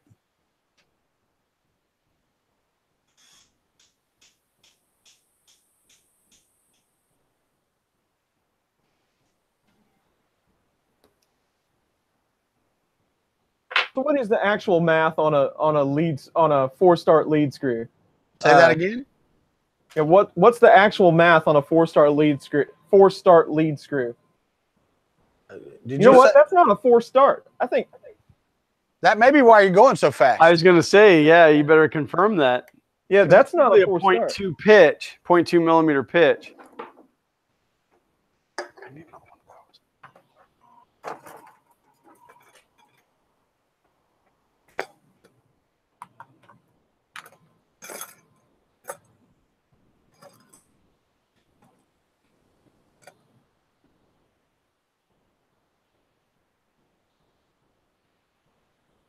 Well, yeah. Is it a 2 millimeter pitch or because the default is 1.25? I think it's 2 millimeter. Well, if it's a 2-to-1, it's 800, of course. So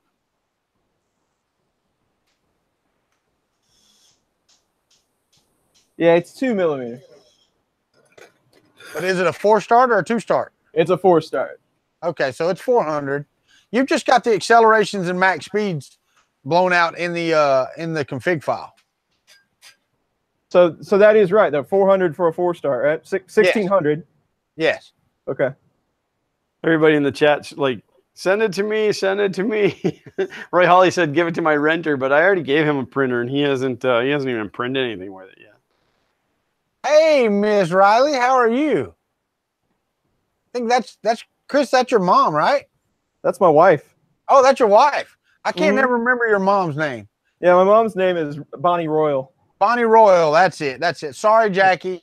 That's my bad. You can slap me when I meet you. Yeah, if Chris ever lets her come out in public. Dude, I tried. I begged to get her on when I interviewed Chris. I begged. Please, come on. He's like, no, I'm not sharing my wife. No, he asked her, and she said, no, I'm not getting in front of the camera. Well, you know, my wife doesn't do it very often either, so. She'll get on there to tell me, hey. Well, she's been sitting. She's down warming me up some food right now, but she's been sitting right off camera the whole time. That's right. That's Mrs. Riley to me. That's correct. You're right. I'm sorry, Jackie, or Mrs. Riley. Roy Holly said, but everybody needs more than one 3D printer, and that's true. But until he gets comfortable with that one, I mean, he's going to live 400 feet away.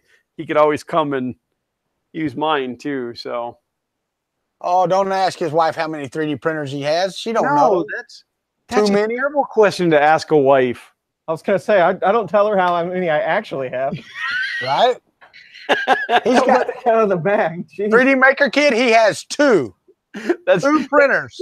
That's what I told my wife, that I was running low on filament and I needed to get some more. And then I was cleaning out the cabinet and she's like, that doesn't look like you're running out. I had to show her the picture of all Joel's filaments. I'm like, see, I don't have a lot. Yeah. Later, Llama. Later, buddy. Have a good Tom. one. Tom is leaving us. This piece that I printed almost fits into these holes on my bench. Chris, you're just standing there, man. You're not working on that printer. It's rebooting. Oh, it takes like 2 seconds. Well, that's 2 more seconds than I have. No. Chris is trying to catch up on chat. We're not letting him. X. No, I'm coming. You ready? Are you ready? Yes. Okay. Y. You tell her she has to come in here and face us. Yeah, they said you got to come in here and face them. Is that Regina? I got to go. We're going over to my daughter's to eat, guys. I'm going to get off of here. All right. Chris, if you need me, you got my phone number, buddy. All right, man. Guys, y'all have a good night. We'll see y'all tomorrow afternoon. Yeah. Wednesday, The Broken Nerd interview, 6 p.m. Kuntry 3D. Y'all have a good night. Good night, Walter. Yep. Well, Chris, that leaves you, me, and a plate full of pizza here. No, I think I'm actually moving in the right direction. I'm probably pretty close to printing, so I'm happy with my progress for today. Yeah, I was really intrigued with that printer when James was building his, and then when I seen how much problems he had with it. Yeah. Yeah. I just had to set out to build my own. No, that'll be good. Like I said, I'm looking forward to that build. I've thought about doing exactly that a couple of times. You know, just sit down, and I've drawn them out. You know, I've just on a piece of paper, just like, well, do this and this and this. But I never get around, because as you know, it's a lot of work. I mean, sourcing the parts, finding which ones you want. You know, well, I didn't think about this, and I mean, there's a lot of iterative design there. It's quite the thing to do. Well, and my big fear that I'm facing right now is, you know, how many parts, you know, have I bought and am I going to buy that aren't right or I don't actually need?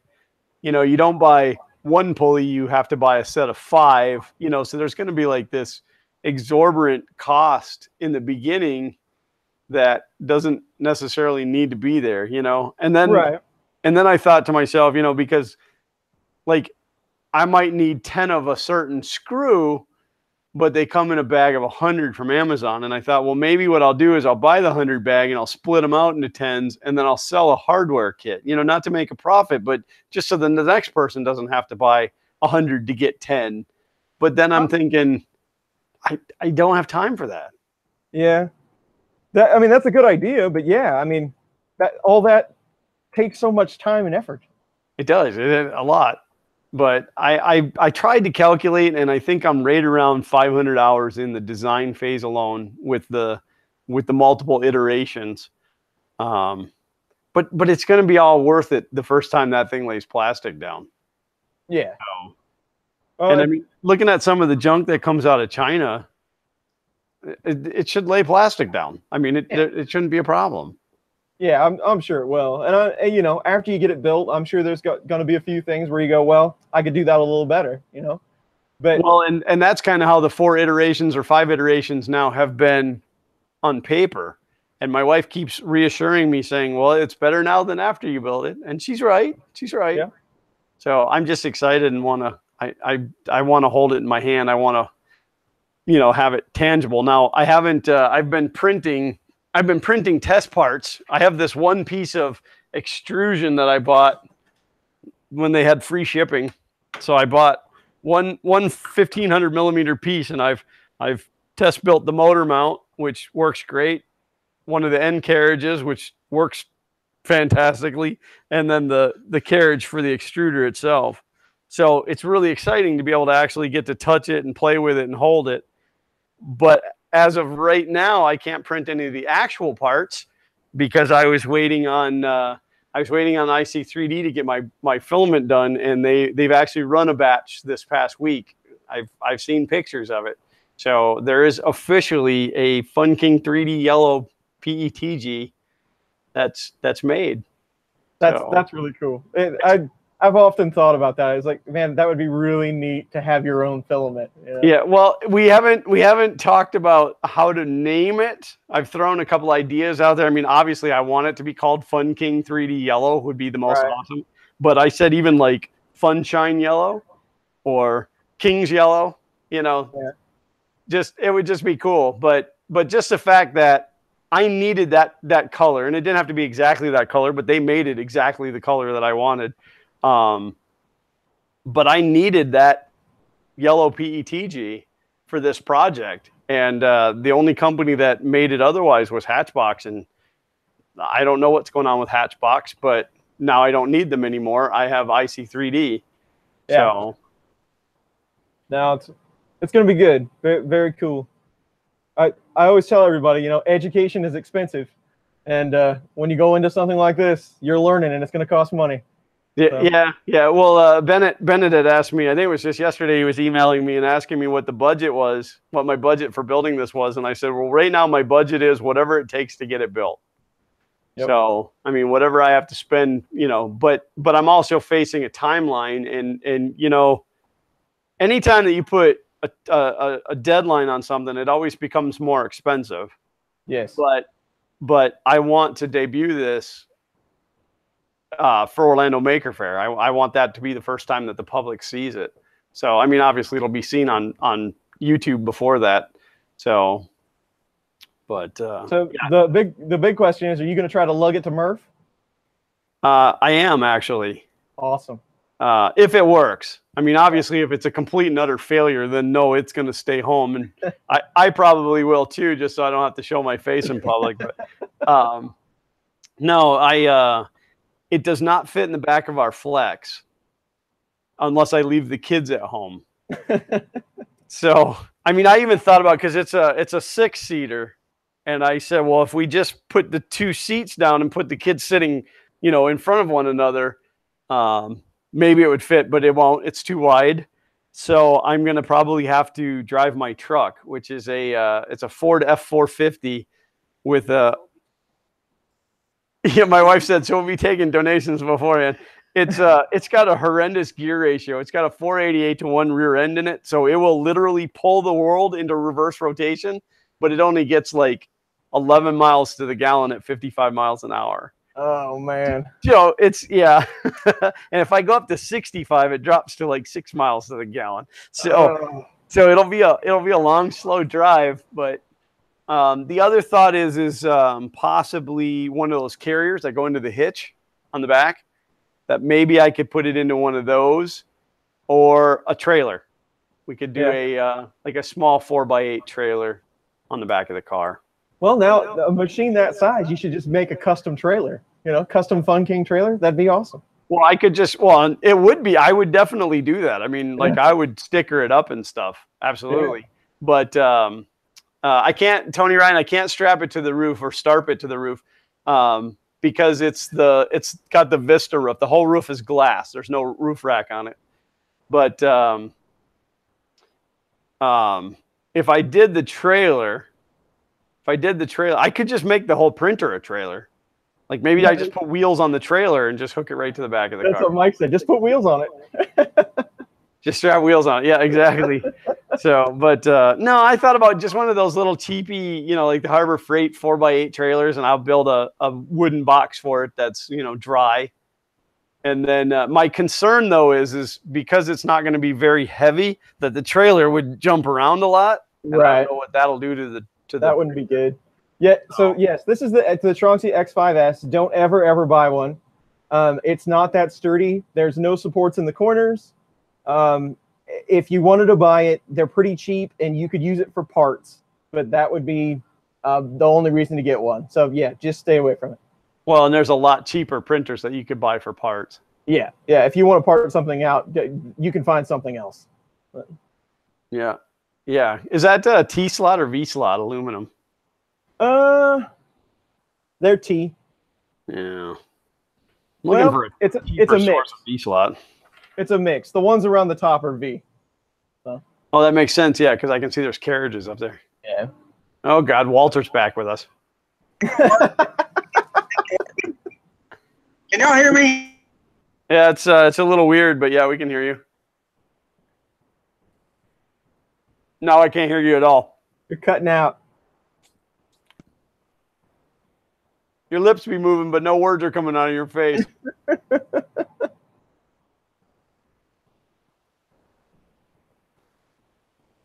Bennett said he's still having an issue.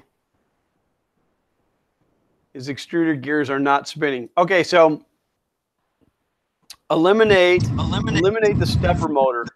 Either take one of your other stepper motors off and swap it, or just move the wires and then through the control panel tell it to move the extruder and see if it moves the other motor instead.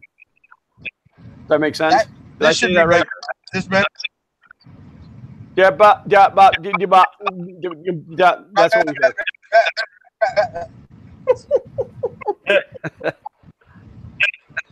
I hear you laughing, Chris. No. I have to say, I love these live streams because they're just so not official. Right? Yeah. Oh, look who's in the back seat. All I could see was a hat in a hand.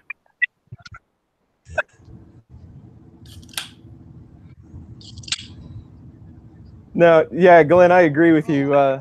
Like streams like this, it's more of an actual hangout than trying to get something done. Well, I mean, you can get whatever you want done, but it's just like it's so much more laid back. Yeah. You know, like I don't feel like I have to be as professional. Look what I got driving. Oh, that's scary. Yours is coming.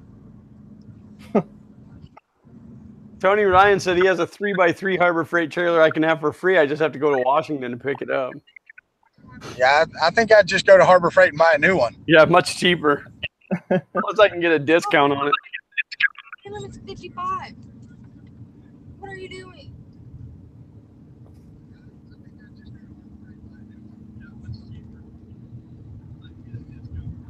All right. Well, you want to call it good, or you want to keep going? No. How's your movement? What was that, Walter? I asked Chris how his movement was on that. Yep, I'm all set. Yeah, you don't know that it's not polite to ask another man how his movement was? Oh, come on. It's not polite to ask his wife how his movement was.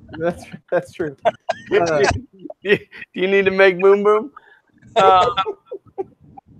So Bennett said he's still having issues, and he said so. Swap the extruder motor out for say the Y-axis motor. That would actually be perfect. So yes, if you can unplug the extruder motor and plug it into the Y motor, and then through your control panel, tell it to move the Y motor. No, to move the extruder motor, the Y should move. And see then if it's a motor problem. If it doesn't move, then it's a board problem.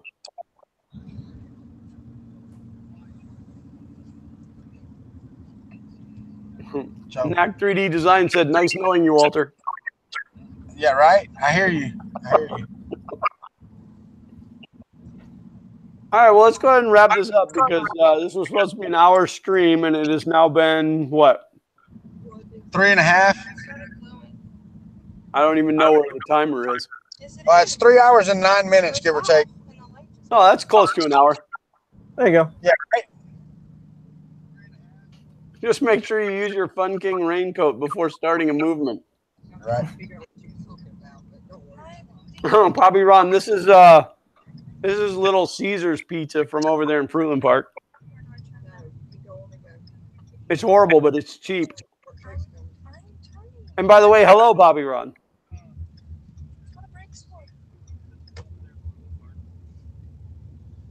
All right, so you ready to do the outros, I guess, Glenn? Yeah.